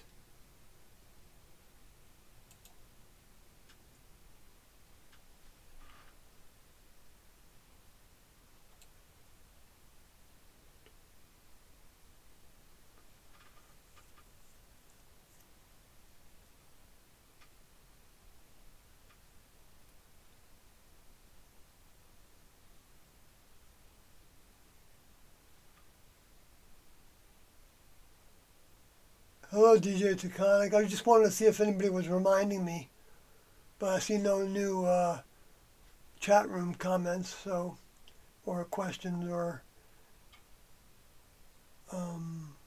chatting.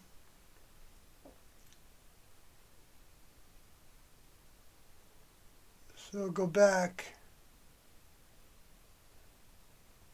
Like the whole chat, right? Jeff's. Then Bridge says, "Hi Sawyer, this vehicle is usually deep asleep when you're alive, but here I am. Glad you're doing well." Yes, I remember what I think of as you. You know,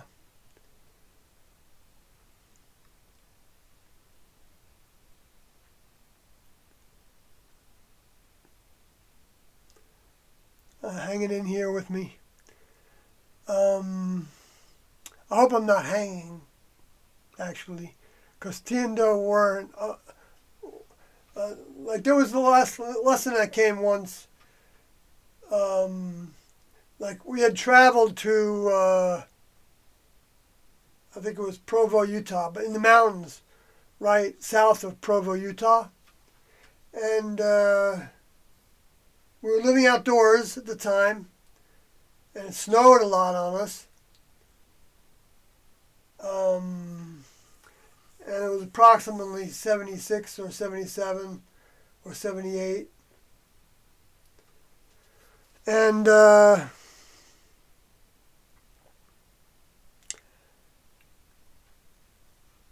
so we went in, and Doug came and helped us choose the tent sites. And he walked around with me using the chainsaw and would tell me if I should cut a bough on a tree so that it wasn't hanging so low, so a tent could go right there.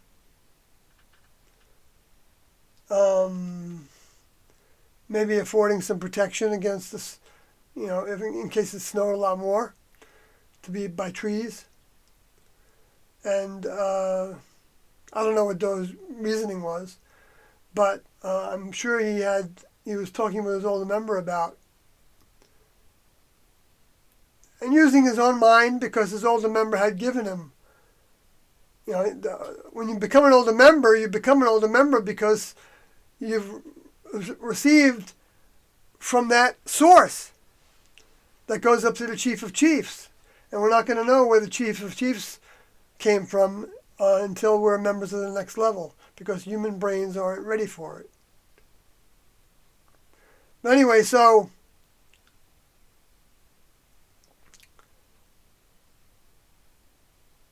what happened there, I'm not going to lose it this time. What happened there was there were some students that were finished setting up their tents and everything, and so they were standing around the fire. And at that time, we were making our own food. And they would give us money, we'd go to town and buy food, and that happened for quite a while. We might have had a supply tent at that point. I don't remember now exactly. But a couple of the students had a cup in their hands. And like a coffee cup or a hot chocolate cup. I don't know if we were drinking coffee at that point or not.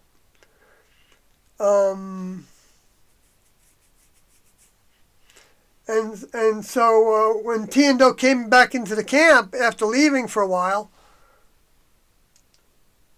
they had another camp, I think, where Stewart was camping. And this was in the National Forest. There was nothing prepared. There wasn't a prepared campground. Anyway, but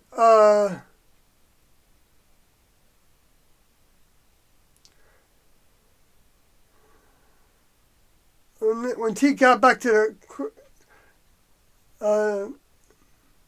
nothing happened immediately, but they left again.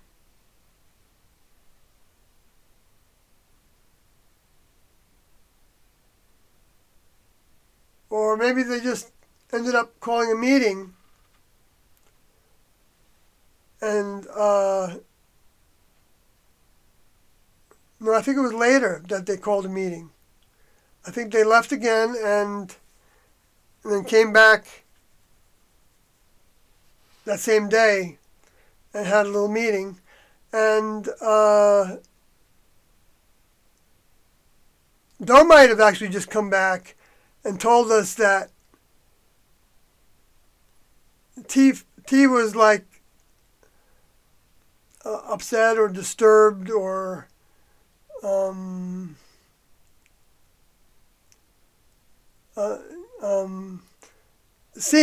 saw us as humans coffee clutching.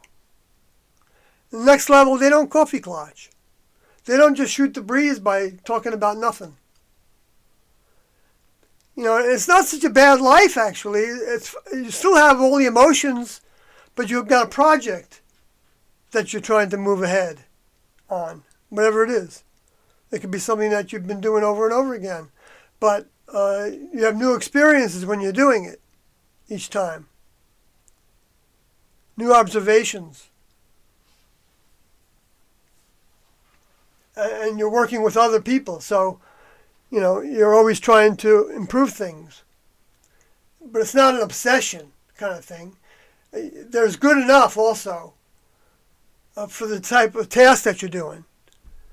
You know, so that you're not going to perfect everything to this nth degree. You know, like if it was I mean, they did try to perfect the writing.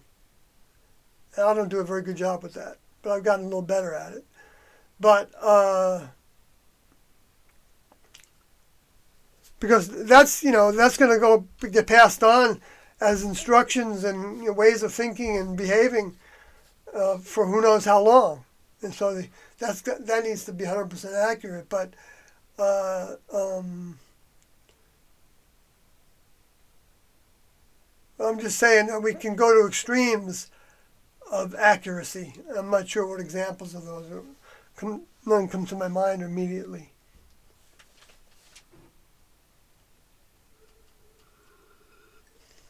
I'm going to go back to the chat room. I think I made that point.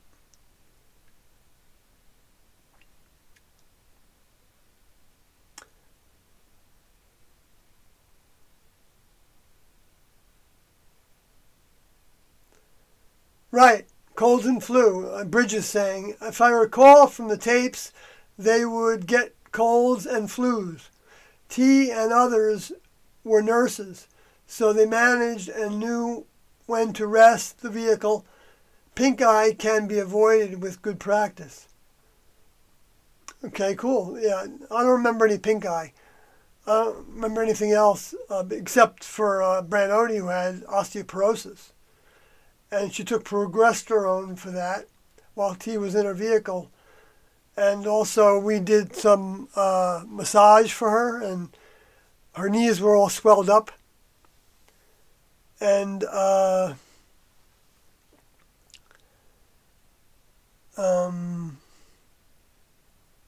ankles, her entire legs.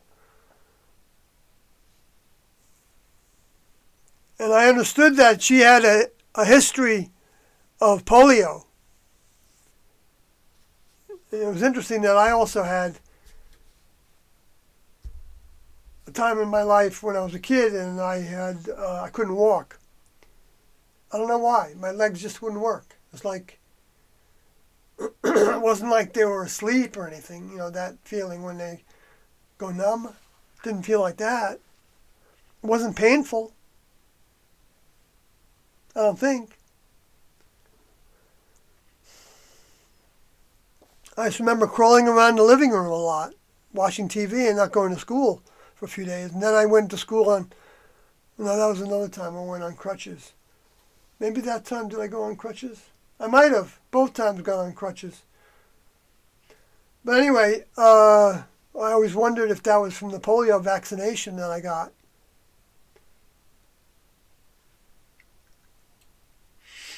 Anyway,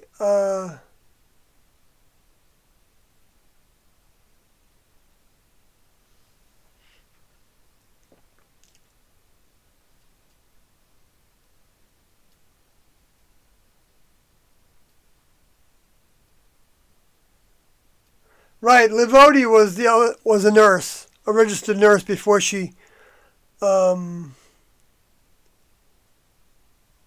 up with Tiendo. In 1975 was when she, from the same meeting that I joined from, Walport, Oregon. Anyway, so I'm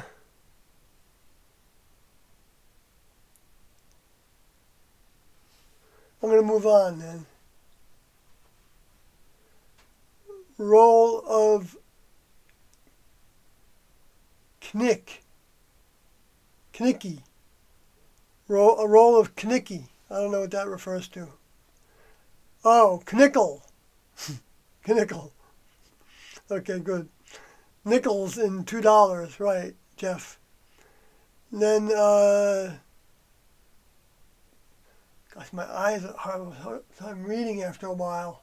Because my eyes kind of start to water when I get tired, and so it makes it fuzzier. So 5-5 Porter says, "Greetings, Brother Spencer and other truth seekers." Cool.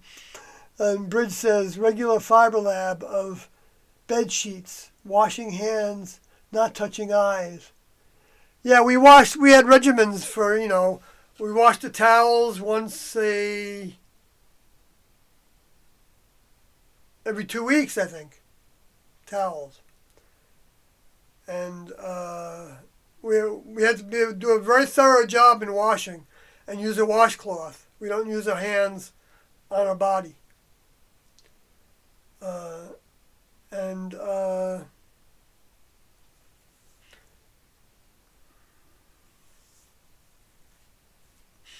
Let's see, whatever else there was.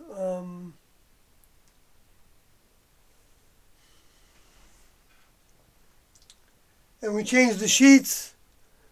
Maybe the sheets was every 2 weeks.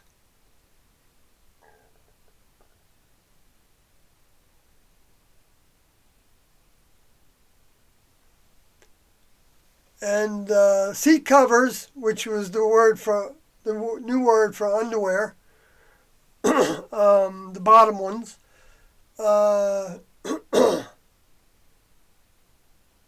could be worn for 2 days.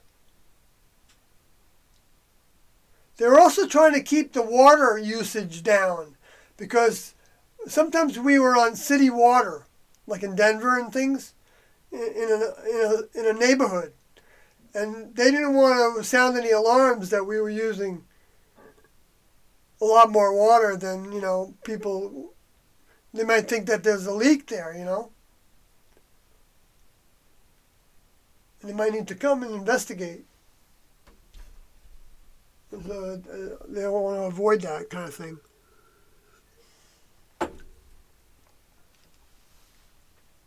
But also, they believed in using resources to the fullest, and not assuming that you're going to have an endless supply. And that's the way members of the next level think when they go.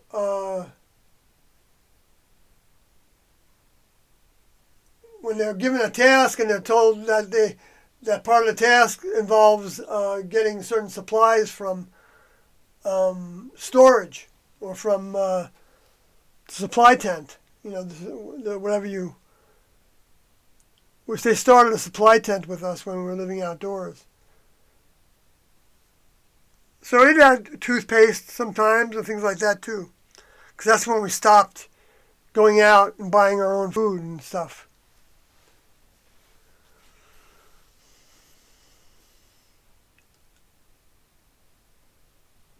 So then 5-5 Porter says, "Sawyer, I meant smiling face with a..." I don't know what that is. I can't hardly see it. But it looks like it's happy, so I'm cool with it. Jesus Christ in the chat room says, "Cool thing getting a first-hand account." My pleasure. 55 Porter says, "I am currently somewhere in Andromeda, trying to find my way to Arcturus. Okay. Well, tell me, I'll actually want to get into that. I'm not saying it's not possible. I don't know where the line is between what Tiendo would call deep space, but I suspect that it's the solar system. I can't imagine that it's much further than that away. But I don't know,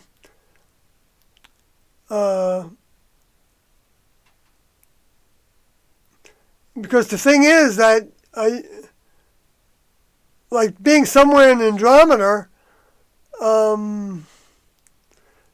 if you believe in your mind that you are somewhere in Andromeda, that's what you get. That's what happens when we leave our vehicles also. We get what we believed. And so if Andromeda means nothing to you, because you don't actually have the experience of what it would take to get to Andromeda, what we're calling Andromeda, from the Earth, because obviously your vehicle isn't from Andromeda, even though you can think it is, because you could have been seeded by, we've all been seeded by a combination of the misinformation mind from the Luciferian space alien fallen angel souls and mind from the next level above human.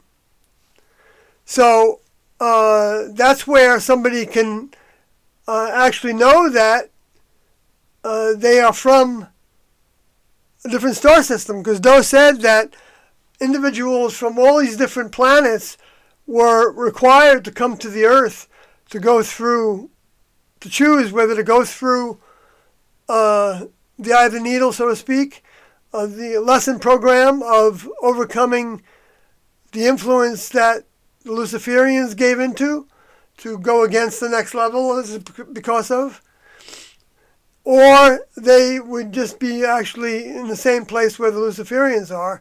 They'd end up having to be in jail. They gave them that choice because they recognized that if Lucifer could fall and go against them, that wasn't of value to them except to use so that upcoming students could gain strength by dealing with it, and they would provide the balance of gaining that strength. So you might be totally correct that that's some of your mind is from Andromeda, and that you're on your way in your mind to Arcturus. Now, what degree that is literally happening with the frequency that we're calling the mind, I don't think it gets that far. But the mind has the ability to project itself to wherever it knows exists. But whether that is exchanging light particles just by thinking about it, I don't know. In order to, for the, I don't know how fast the spirit moves.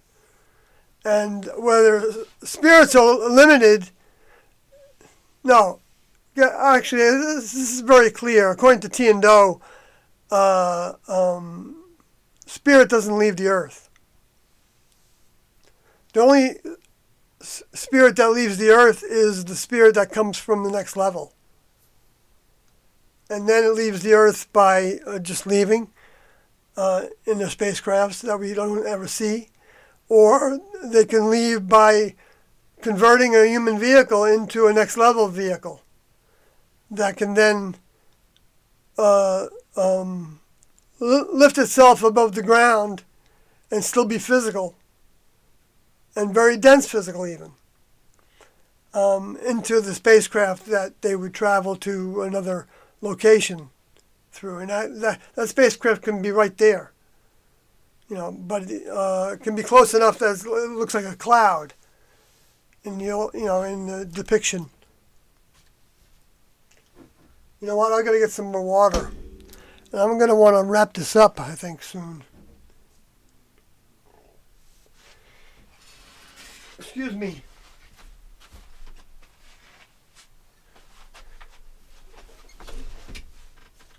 Well, I got to get back to that verse there. Sorcerers.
Now, where was I?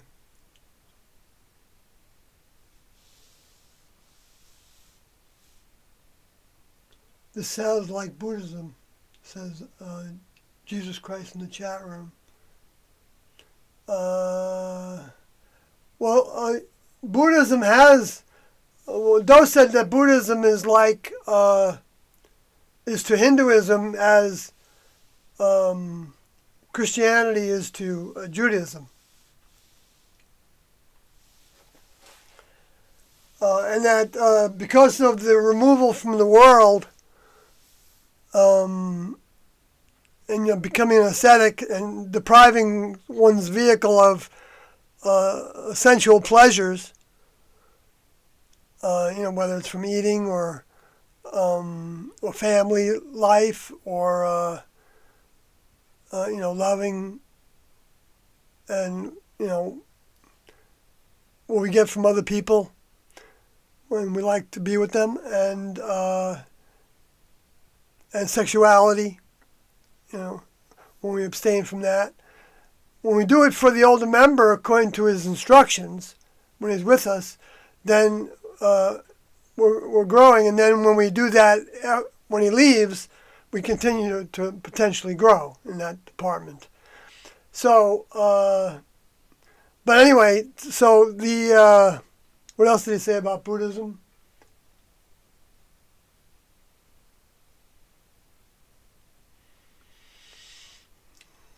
I'm in the Heaven's Gate book. So if you get that text, search for different forms of Buddha through it, and you'll pull up more things that Doe or Stan Modi, maybe somebody else said about it, Buddha. Yeah, there's a form of reincarnation that exists, but it's not the same as taught in Eastern religions. The only form of reincarnation that, according to T and Doe, existed was when the next level brought a soul back to take over a vehicle. So that's a rising again. And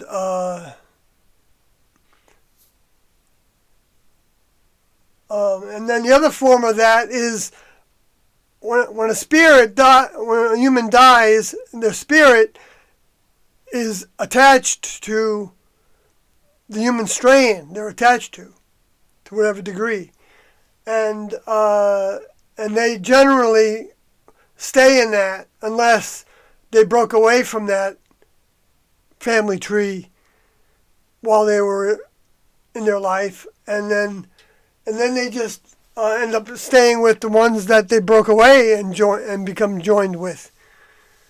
and seek to actually feel what it is to live through those humans. And that sometimes means that they're helping the ones that they left, and means that they can, be hindering someone if for some reason, the relationship they had with that person was, let's say it was a war, and you shot up, you went into the house and shot up someone's family. Then those spirits potentially could be attached to you at that point. And that can give that person nightmares and the PTSD to where they can't stand it anymore and they just want to go. So they commit suicide, which is happening like about 22 a day before this COVID virus thing started.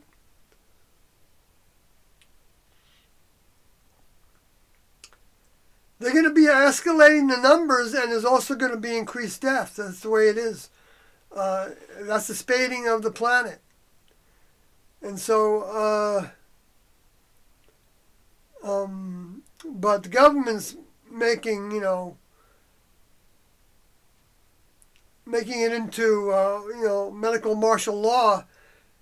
Doesn't have to be that way. But it's beneficial for the humans. But see, what makes this an experiment, Tiendo taught, was that they don't know how the humans are going to respond. So they didn't necessarily know exactly that they would do this when they started to experiment with biological agents, whether they released it or not. They want us to believe that it was released by nature. But there's all kinds of little points of evidence that makes a lot of sense that they could have had something to do with it, or allowing it to happen, or even directly stimulating it to happen.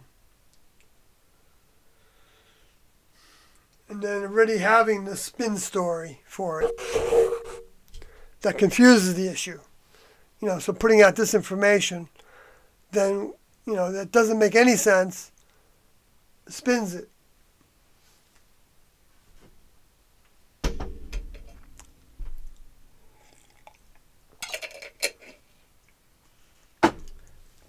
So the spin, I think, that was accused of Trump of putting on it was that it came from a lab in Wuhan. Okay, now it's somebody that considers themselves a progressive. The gray zone folks are publishing that that was a hoax. That there were 3 different individuals that was leaked to, and it was a false story. And then they went on to defend that, but they didn't actually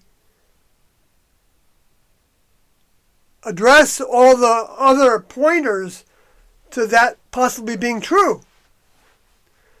Like, for instance, that the CDC had spent, I think, what was it, $2.1 million? A grant? The CDC got a grant. Well, no, the CDC was working in Wuhan, even though they did say that it wasn't unusual for them to have people from all over the world. Okay, well, fine. G7, G10, G20, right? Different projects, different working together. You don't have to like each other, but if you enjoy each other's science, you can all grow from things, in that vein. And so, and then there was the grant that was given by the CDC, I believe, for $2.1 million. $2.1 million, right. And what was that for? I haven't heard anybody say what that was for. Now they can make something up, of course. But then also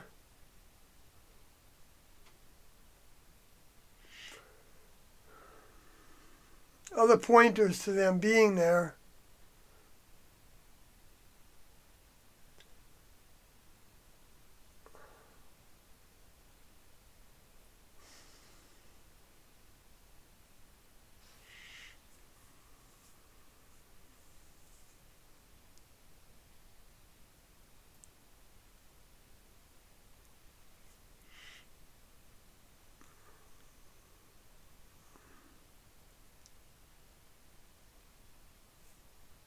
Well, the fact that it was a bio lab, and we know humans are, like for instance, up in northern Vermont, in the Northeast Kingdom they call it, the northeast part of Vermont, they were building a new ski resort.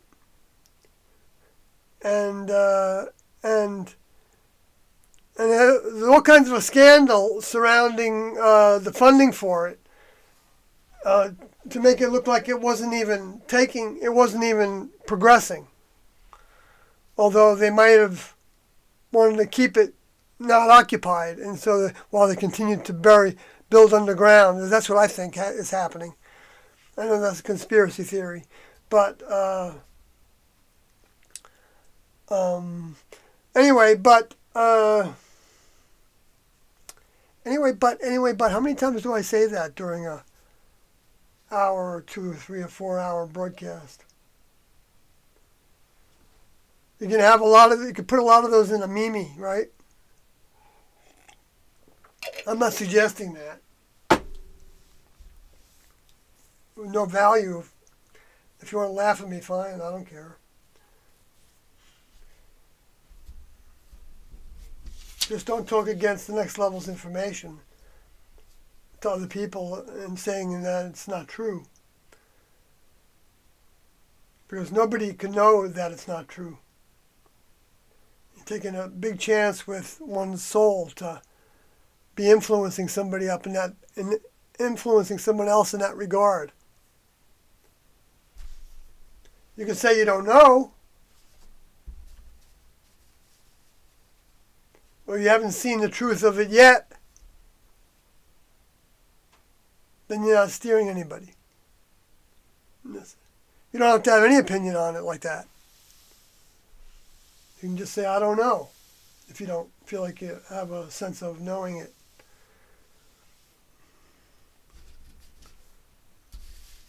Everyone's got their own things to overcome. And it doesn't mean that if you believe in it, that you're necessarily ahead of somebody that doesn't believe in it all. Because you have to believe in it all, actually. But that's a process. That can take a lifetime or more to to just see it on words and think it's, well, I don't need to get into all that.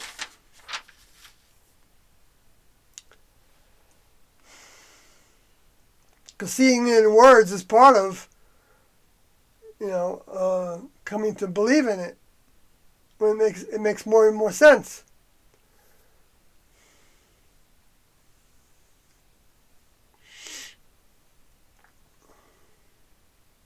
Oh, I got off the track again.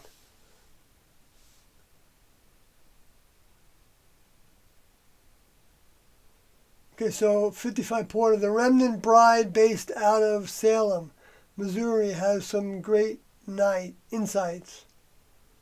Okay, I'm just going to let that pass because I don't know what to do with it.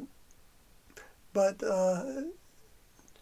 fine there. And then Bridge says, Buddha was also a vessel for next level information. JC was the only one with an engineered vehicle. Right. If you believe in the Immaculate Conception. Yes, Tiendo taught that there was an engineered, a deposited vehicle. They put a soul deposit in that vehicle, and then gave it some special help, so that he could do that task. And then Bridge says there is a fun illustration online of a fish in a bowl being religious, but a fish in the sea is spirituality.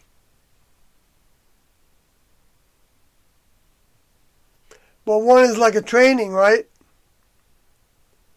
Which is not a bad thing about that. It's not necessarily a negative to see it that way, right? Because the fishbowl was prepared by the humans for you, right? So,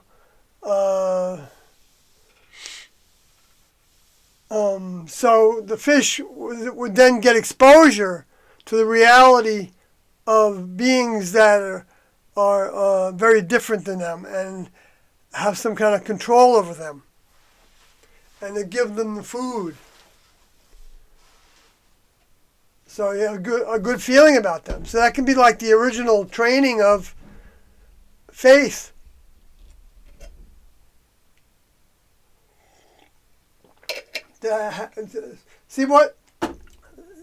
See, they said that this was an astronaut training program to become a crew member on a craft. And so what we're doing is we're actually putting new programming in place of the programming we have. And that's why they changed terminology. Because of how those words actually trigger the brain's memories of the past, even. Or even, their own ego memory of how good they were at cooking eggs when it was fuel preparation in the next level classroom. And we weren't supposed to fill our fuel of our vehicles while we were traveling. They say that doesn't ordinarily happen with a car. You stop the car and then you fill it up. Or put gas in it, and then keep driving. And so when we ate, when we consumed, we use a different word for that. We all sat, at tables, and we didn't talk. But if Doe was eating with us, then sometimes he would say something, a little bit, just a couple word comment about the food or something. And if you were close to him, then you would hear it, but if you weren't, you just enjoyed that he said something enjoyable. And that's what I was getting at before, that you don't need to know everything about everything all at once. It's a need-to-know basis. Because we get things in percentages. Well, not percentages. We get things to a degree. Well, they did talk in terms of percentages. They said 51% is, when you have 51% control over your vehicle. So that, like let's say you're trying to quit smoking. Well, then, part of your daily ritual will be a vehicle. You don't need that. You don't even need to say the word cigarette. Because even the word cigarette might, cue you into your programming that was something enjoyable, or you needed. So I'm just bringing that up, not because of anybody, that has that habit or addiction. It can be addicting because of the way our mind attaches it to, good feelings about things, or reminiscing, or just something you always did when you went to the beach. And then it becomes, when I go into the car, or when I get up in the morning, or before I go to bed, all become favorite times to have a smoke.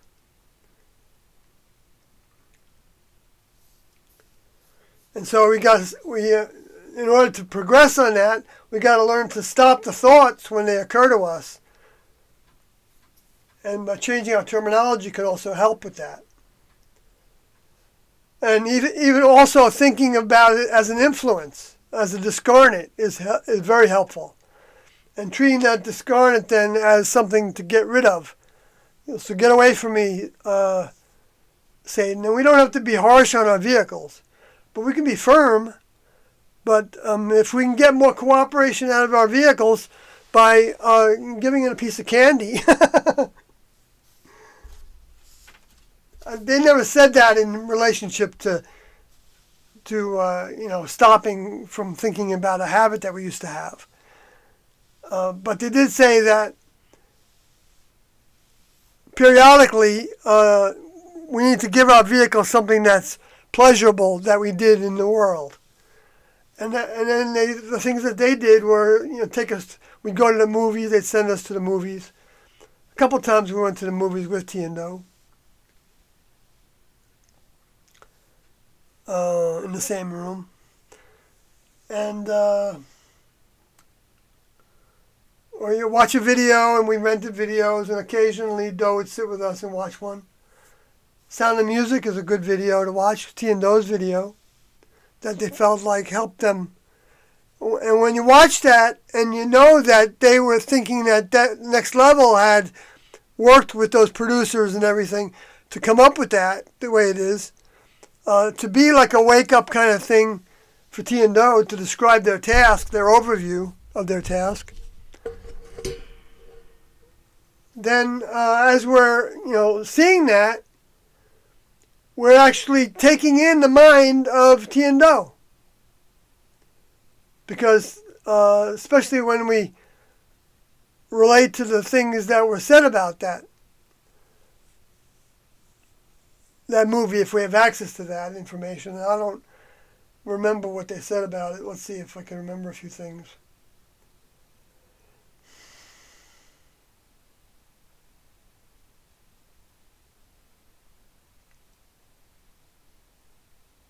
Well, yeah, I can see more now than I saw then. But I was just depicting the lower forces going after the first fruit harvest. Because Lucifer and his comrades,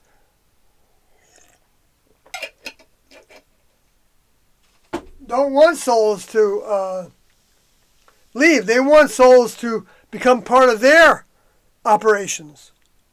Because souls can do more in the spirit world.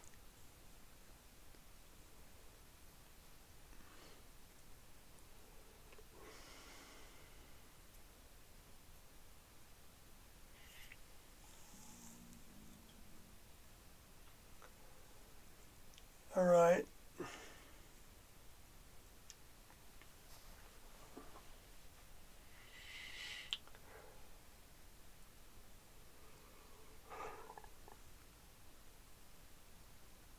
Wow.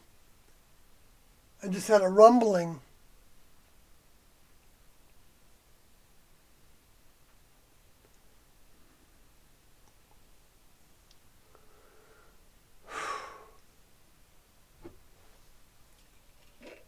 In my head.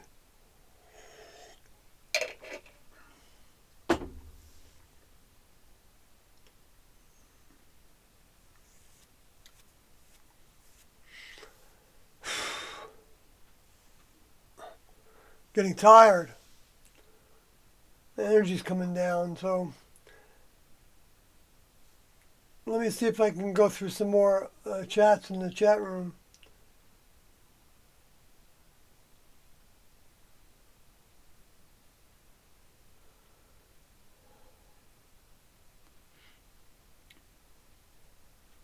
And Bridge says, there is a fun illustration online of a fish. Oh, you already read that one. And Jesus Christ in the chat room says, vessel for the higher level. So the knowledge is higher level. Yes, it's the level above human. It's the evolutionary level above human. It's the elevation of mind and biology and chemistry, everything. It's an evolution of it. It's a development, further development. It's more technology, more science, different sciences even, because they can regulate the way the matter behaves, I guess, in different ways. Like when Jesus said, you'll be able to move mountains by a command, that might actually be something literal that an older member could do if they had a reason to do it. They wouldn't do it just for fun. I don't think. I don't know that for a fact. Maybe if there were no humans to be killed on it, maybe they would do it for fun. I doubt they would do it for fun if people could die because of that. Then it wouldn't be fun. It would be part of their task to do that. Because everything doesn't have to be just, there's off time from tasks. But there's also different tasks that can be done that are fun, like inserting different terminologies to things. Or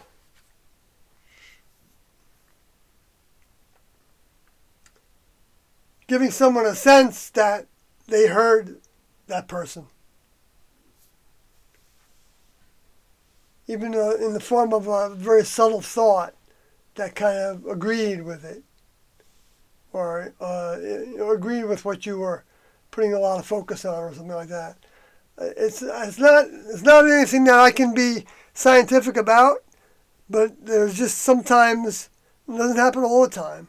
In fact, it happens very rarely, actually. That I just, if I ask a question, well, actually, that's not true. Sometimes I'm asking a question by wanting to know the truth about something, and I get little clues that come up, and then they start to cross-relate to one another. I know I can't count on that, like I said before.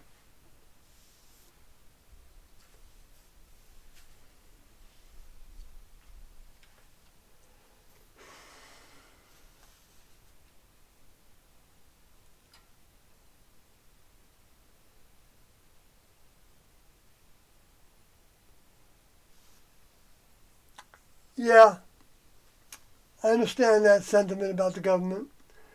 Jesus Christ in the chat room. Then Bridge says, you sound good. Oh, thank you for that, for telling me that. Because I was asking about this new microphone that I got from an individual who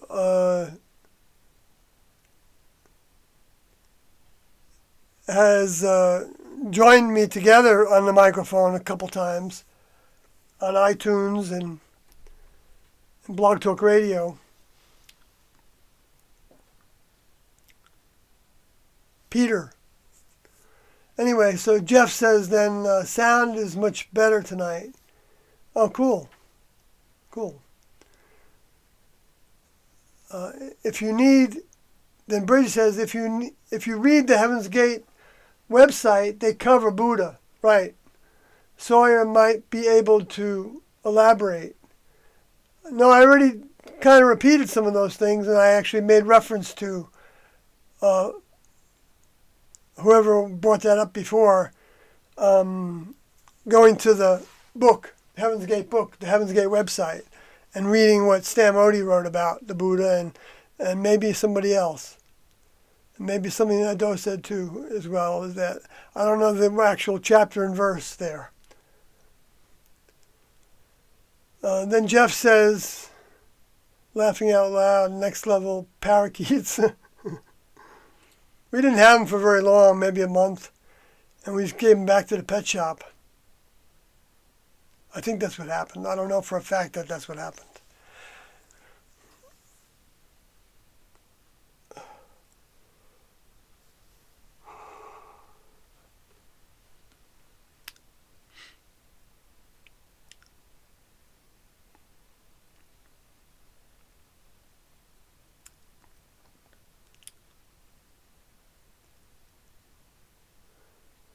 And then Jesus Christ in the chat room says, I check all I'll check that out. Okay. Then Bridge says there was a story where Jesus curses the fig tree and not having fruit, and it withers. But it wasn't in season in the first place. Seems that lesson was how important restraint is.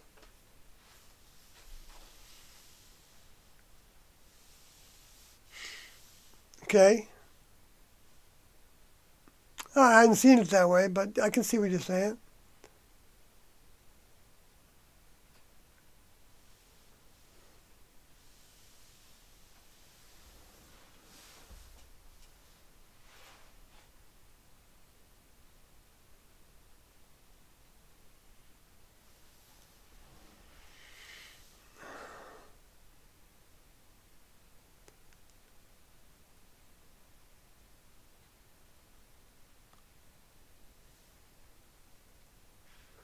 Yeah, I don't know what else to say about that, so I'm just not going to say anything.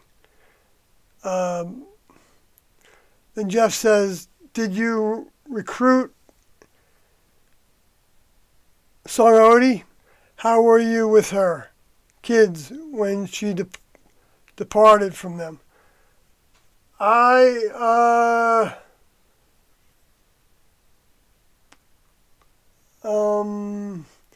seem to see myself leaving them some posters, maybe, so that they would know what their mother was doing. I didn't feel like paying for them. I didn't feel.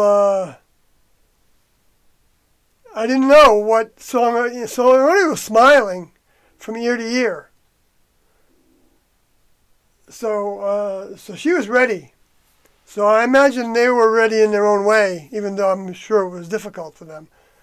Years later, she made a secret phone call to them. That might have been after we had 2 visits. See, the 2 visits stimulated, but if she wanted to talk to them, then the procedure would have been to ask Doe if that would be possible. But she did it on the sly, so that was a breakage of procedure, because our security was very important to T and Doe. They knew that there was FBI looking for us, and I learned about that happening. They knew that there were investigators looking for us, and I learned the truth of that from first-hand experience in that case. And because my mother wanted to hire somebody, but my dad didn't want to, and so they never did. And they didn't have a lot of money. Anyway, but my dad felt like I was doing what I wanted to do. But all right. So no, I didn't recruit. I wasn't really recruiting anybody.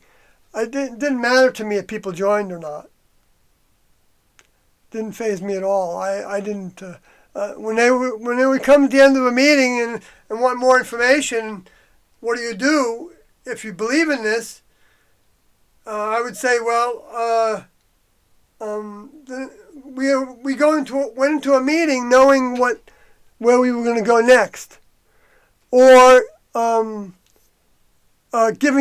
preparing ahead of time and giving them a phone number that we could receive a call at, and telling them to call us at that number at such and such a time. We would make a point to find a phone number, a payphone that would ring, because some of them didn't ring. Sometimes in hotels. Holiday Inn, we did a lot in Holiday Inn. But rarely stayed there. So we were taking advantage of their hospitality. and we weren't hurting anything.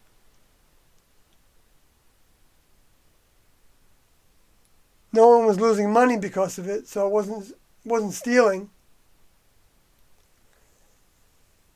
And the next level has a right to use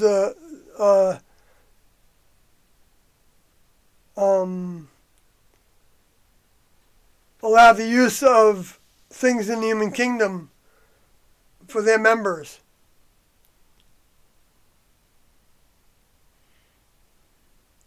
Even if it's true that T and Do left that motel bill, or even more than one, and left a note saying that, talking about how special of a task that they have, and that they will be blessed by this, and because they knew who they were. So it wasn't a matter of guessing about it, whether it was right or wrong, but they tried not to do that. And they would ask for help. It depended on their instructions. I can't second guess the different ways that they would approach having the need, determining that they had the need to be living in a motel, maybe to get a good shower and stuff like that. Most of the time, T and Do spent camping in 75 and 76. And then later on in 1994, Do he wasn't traveling with us camping, I don't think. I think he was staying in hotels whenever he would travel near the groups. And he went back and forth to California, I think. I don't know if he went a couple times or not.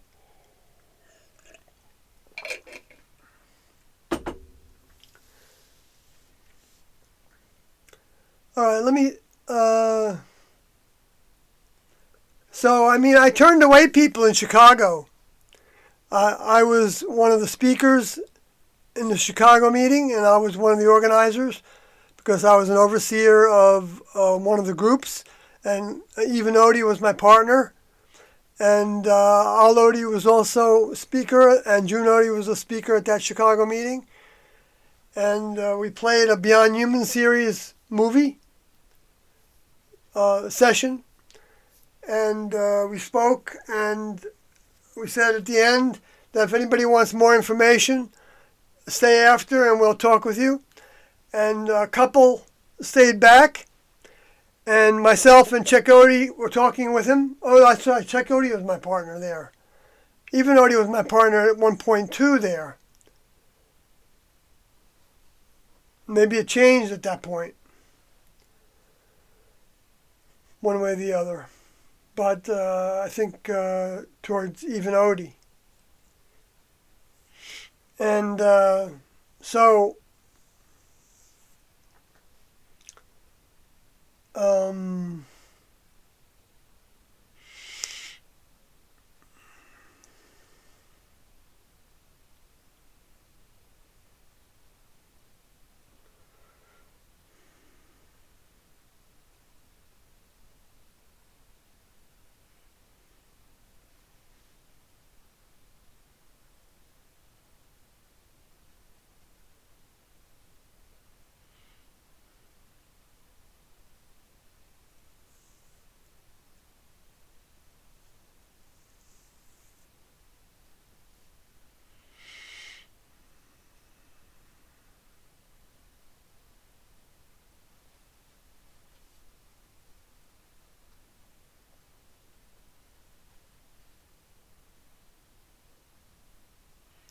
well put, Booster, by saying that I'm pretty sure Doe once said, if a dog is obedient and respectful of its master, the dog may come back in a human form to continue advancing itself.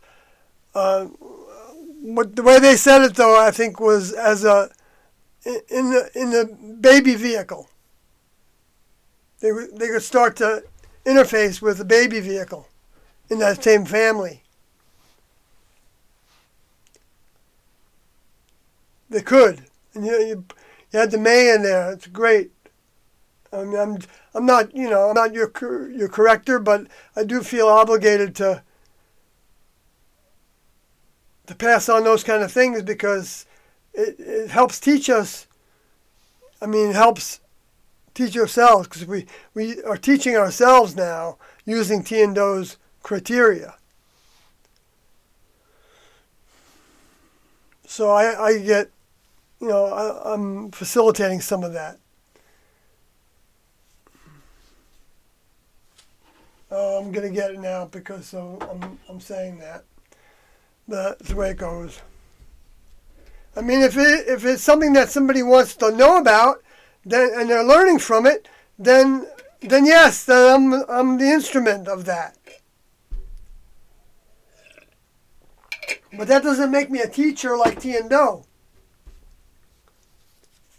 Or it's like to the degree that I'm doing so accurately. But it doesn't put me on their level. Because I could be, flunking my graduation requirements. Totally.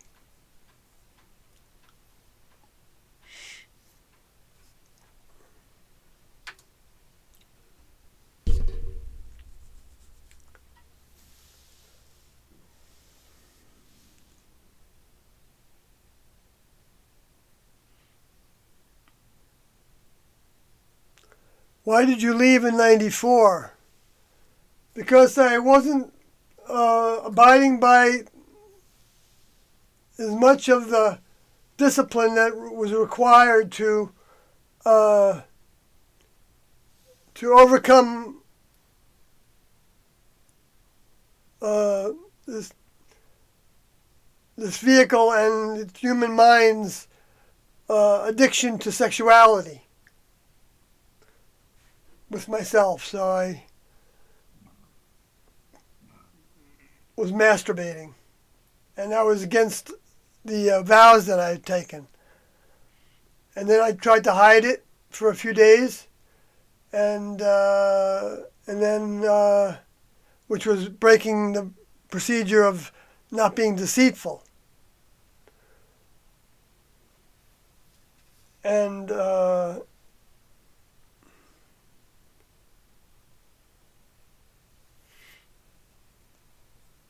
by not exposing it, I was also not abiding by the instruction, the procedure to expose things before we go to bed. And so sometimes people would wake up in the middle of the night and realize that you would expose it to your partner if you did something that was against the next level's major offense list. I think the minor offense list, well, no, not minor. It's not minor. It's the lesser offense list.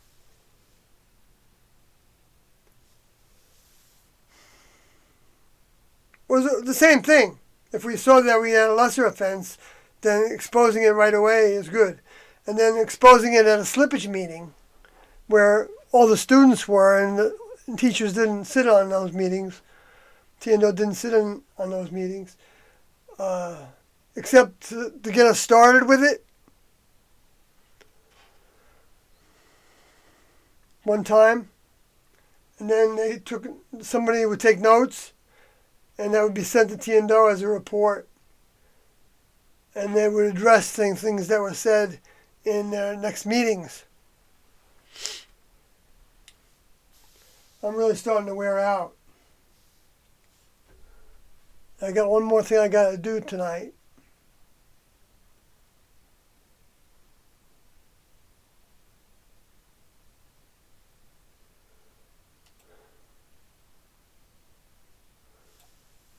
I already read that Booster one about the dog moving. Well, I just read that one. Jeez. See, that's what I'm so tired. I'm just, why did you leave in '94? Well, I just said that. Okay.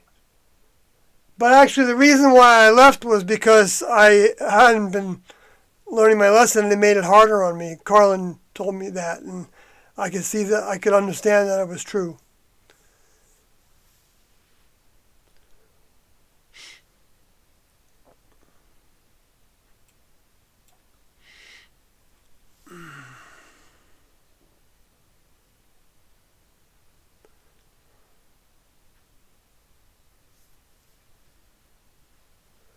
Then Booster says that must have been why some men chose to be castrated. It's a very difficult urge to control. Yes, and Doe was hesitant to allow them to do that for over a year. When he got instructions that he could do it, he started to prepare for himself to do it. And then he started communicating with the classroom about his intention to do it, and asked some of the males that he knew were having trouble in that area if they had any reservations about being castrated. And nobody did, I guess. But then he dropped it, and some of us communicated with him about wanting that option if he got instructions to give us that option.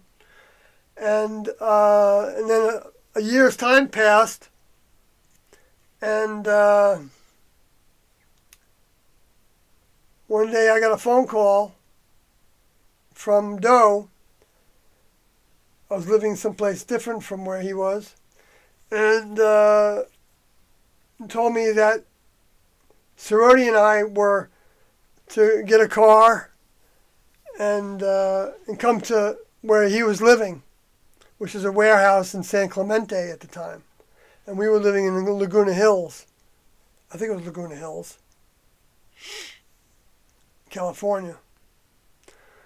And so we went over there, and that's when Doe gave us the choice whether we wanted to have the procedure, of the castration procedure. And I've told that to many people over years, and I don't want to go through that whole story now. I'll be too exhausted. I won't be able to finish. I'll actually pass out right here. Maybe I'll copy and paste it and put it in the definition, in the description.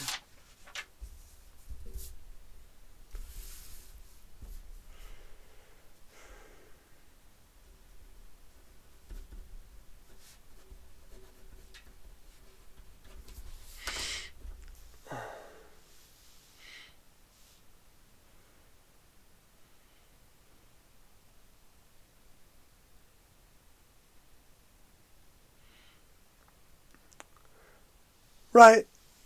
Booster says, I'm pretty sure Doe once said, if a dog is obedient and respected of its master, the dog... I've already read that one already. Jeez.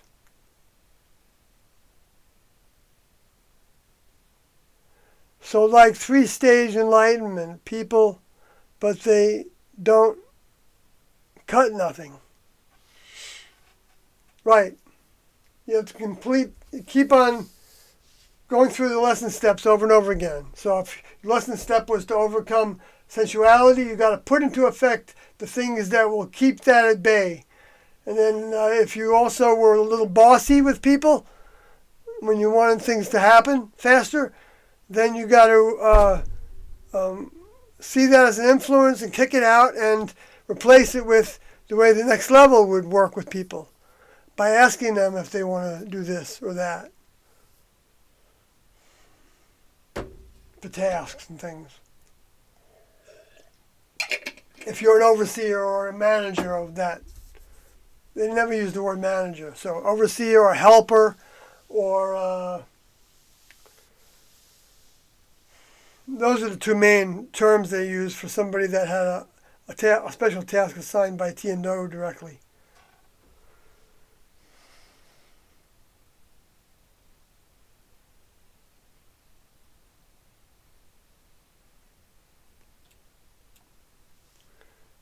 Okay, so I'm just going to top this off. I hope it's the top. Maybe it won't be the top to somebody. But go back to this screen here where you notice that the word I clicked on, you can't notice that, can you? If I click over here, I change what's down here with the name of the word. If I click one that's red, that is. I mean blue on my screen, but yeah, blue on that screen too.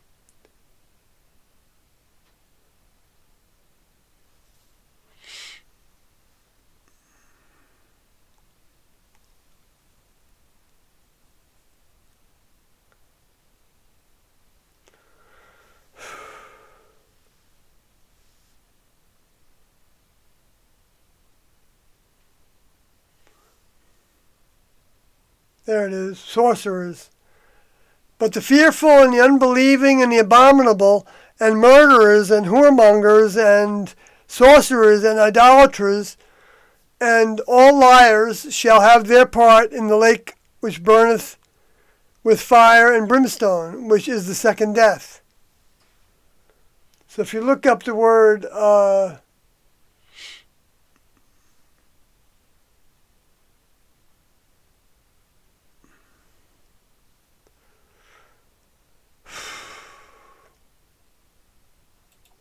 sorcerers, you see that it's from pharmacon, and it's said as a drug. Let's say a druggist, pharmacist, or poisoner. A poisoner. By extension, a magic sorcerer. Nintendo would call magic, they would say that the Luciferian space alien fallen angel souls, they do a facsimile of the truth of the next level.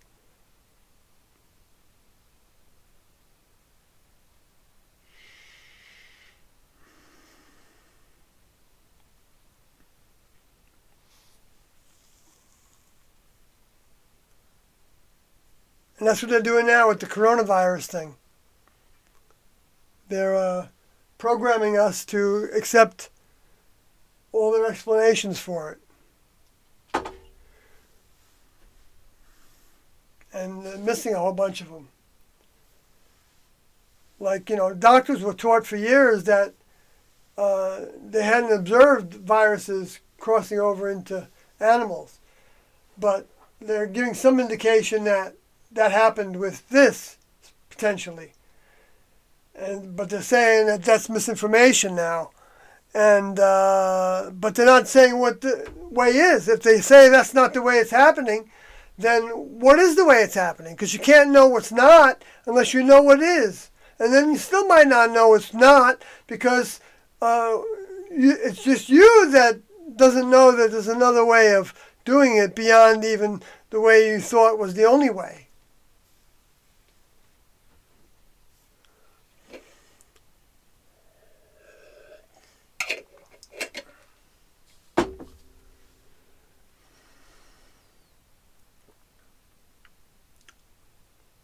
But the other terms used for that word,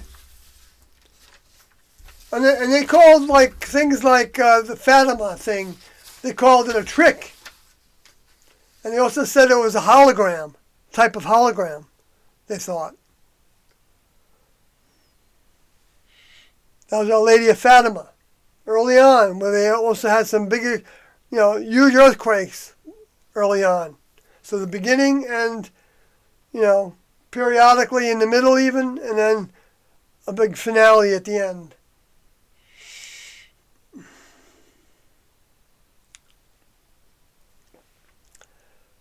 So these are the drug companies. They're the sorcerers. And it not only says that here, but it says in Revelation 11 that the two witnesses are in control of the plagues and calamities. And this is certainly a plague and a calamity. Jesus said this was going to happen. He said there was going to be pestilences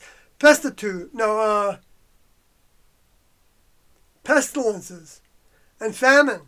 There's people that are standing on big lines to get food in the Los Angeles area.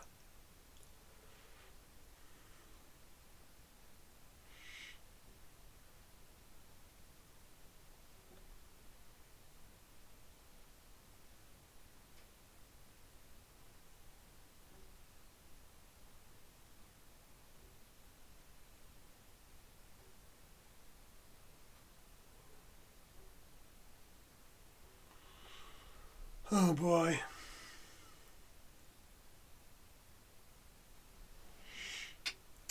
thinking about something there. And started to doze off.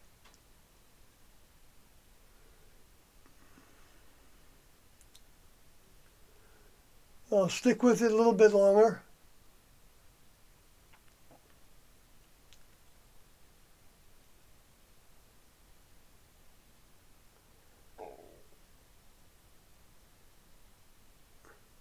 Right, so Doe was not, he was concerned that for that year that there was no, that he wasn't giving anybody instructions to allow them the choice of castrating them, being castrated. Some of us were writing him notes, like I said, asking for that opportunity if he got instructions to do it. And so he took us up on it. And then, but he didn't want to approve it because he knew that by fighting against it, we were building our minds. Wow, I got it out. And he didn't want to take that away from us. Because we needed that strength of mind in order to pilot a next level vehicle. Because they don't run automatically like human vehicles do.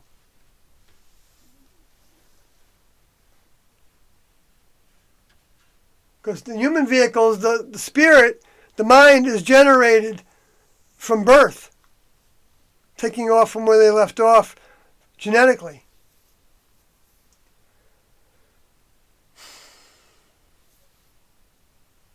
I mean, it takes a while, for the person to be mature enough to start to see some of the lessons they're faced with.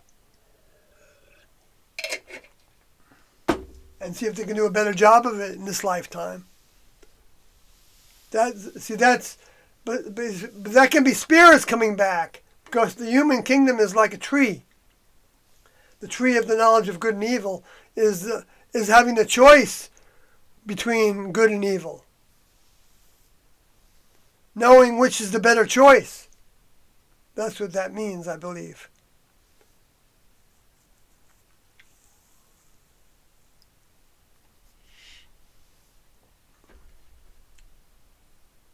And evil becomes everything that would take you away from becoming a member of the next level. With all your heart and all your mind and all your soul and all your strength.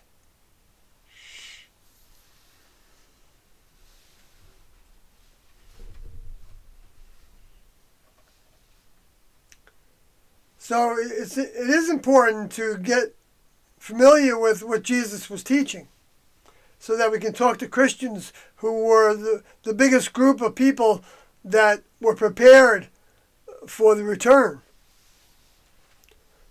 And if my videos can help with that, because I went through a lot of the Greek in my book, and then I made videos about like Revelation 12 and Revelation 11, maybe it can help you with some of that if you want that help.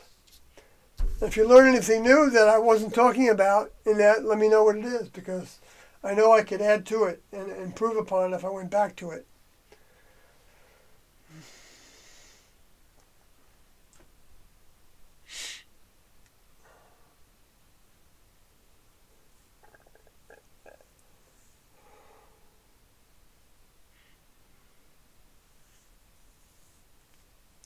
Asking for our partners to point out to us, if any of you end up having partners in this pursuit, in this overcoming process, we're supposed to ask our partners to let us know if there's anything we're doing that is different from what T and Do were teaching. That could be the tone of voice we're using. If we sound angry, some people can think we're angry, but it's the way we hold our face. I'm one of those. That some people would think that I'm angry with them. Song Odie actually experienced that with me and told Do about it, and so Do came and talked to me about it, and I tried to work on it.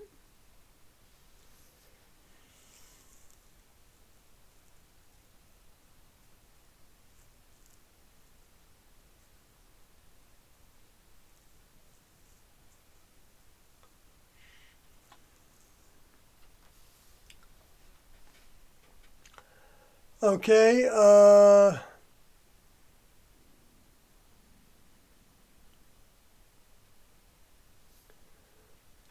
Um,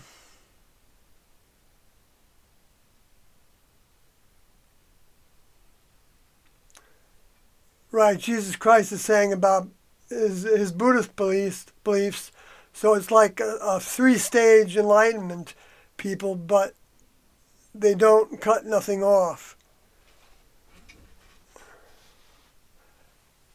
Right. Well, there may have been the option might have been there. That's why Jesus said that there are eunuchs that are born eunuchs, and then there are eunuchs that are made eunuchs by men, and then there are eunuchs that make themselves eunuchs for the sake of the kingdom of heaven. Well, that would mean for their older members and for themselves for their participation in the graduation into next level membership. That's for them and for the next level. The next level doesn't need us, though. That's very important to know.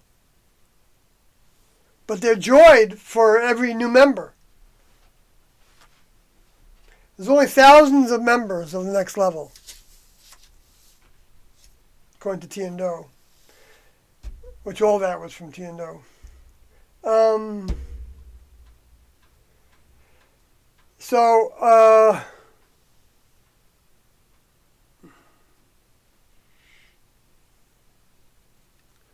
Then Jesus Christ in the chat room says, so Jesus will return to teach what? It's not a teaching time. Doe said this in the UFO Missionaries Extraordinary book. It's a judgment time. It's a deciding what spirits get recycled, what souls get recycled, and what souls are saved into what box, or what souls can be with them on a spacecraft to some degree,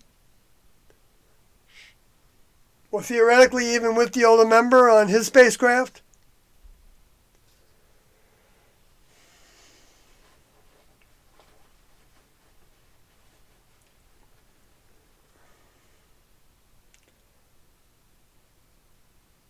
It's not going to be a casual kind of. There's a lot of work to be done for everybody. There's no, we don't want to put ourselves in a position to where we could be bumped off. But if it happens despite of ourselves, because we want to keep on talking about the truth to other people, then so be it. That's the attitude we have to grow into being willing to take. And I'm still growing into that. I'm willing enough to say that, but to say that to people, I don't know if there's any value to say that to people. Because you might just make them think that you're crazy, even worse, and that you're even dangerous to yourself. And so we've got to keep you away from yourself. So I wouldn't volunteer that to anybody now.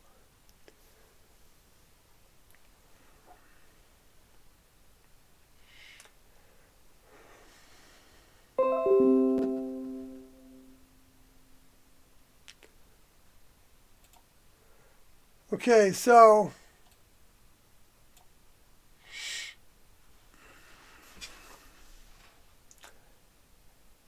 then I kind of like traditional Islam, Busha says. It's a religion that enforces modesty and devotion to the Chief of Chiefs. Well, that's true. That's the part of it that Doe talked about, that he felt like the people that were wearing the burqa were trying to do what the Lord told them to do in trying to remain celibate, or at least until marriage. And so that wasn't something wrong.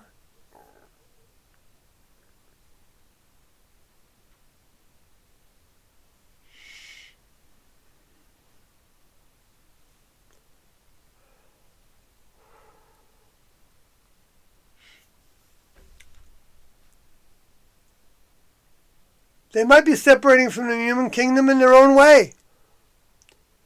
And so the next level might save them for a future opportunity. The same with atheists, the same with agnostics, the same with pagans, the same with spiritualists. I know those all cross paths.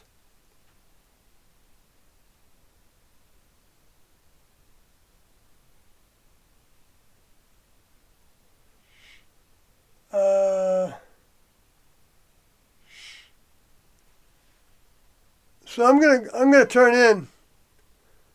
So it's been great to have the opportunity to talk with you all and everybody that's been coming on and off to this live stream. And I hope we have another opportunity to do so. I'm going to keep on trying.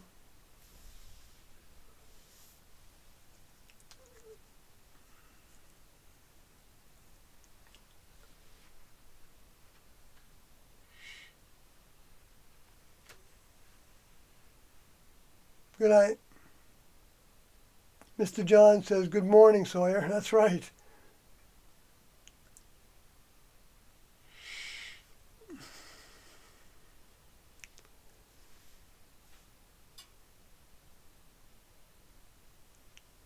Thanks, Jesus Christ, in the chat room, and Booster, and Mr. John. Thanks for the stream. You're not the same Mr. John that used to teach a gymnastics class in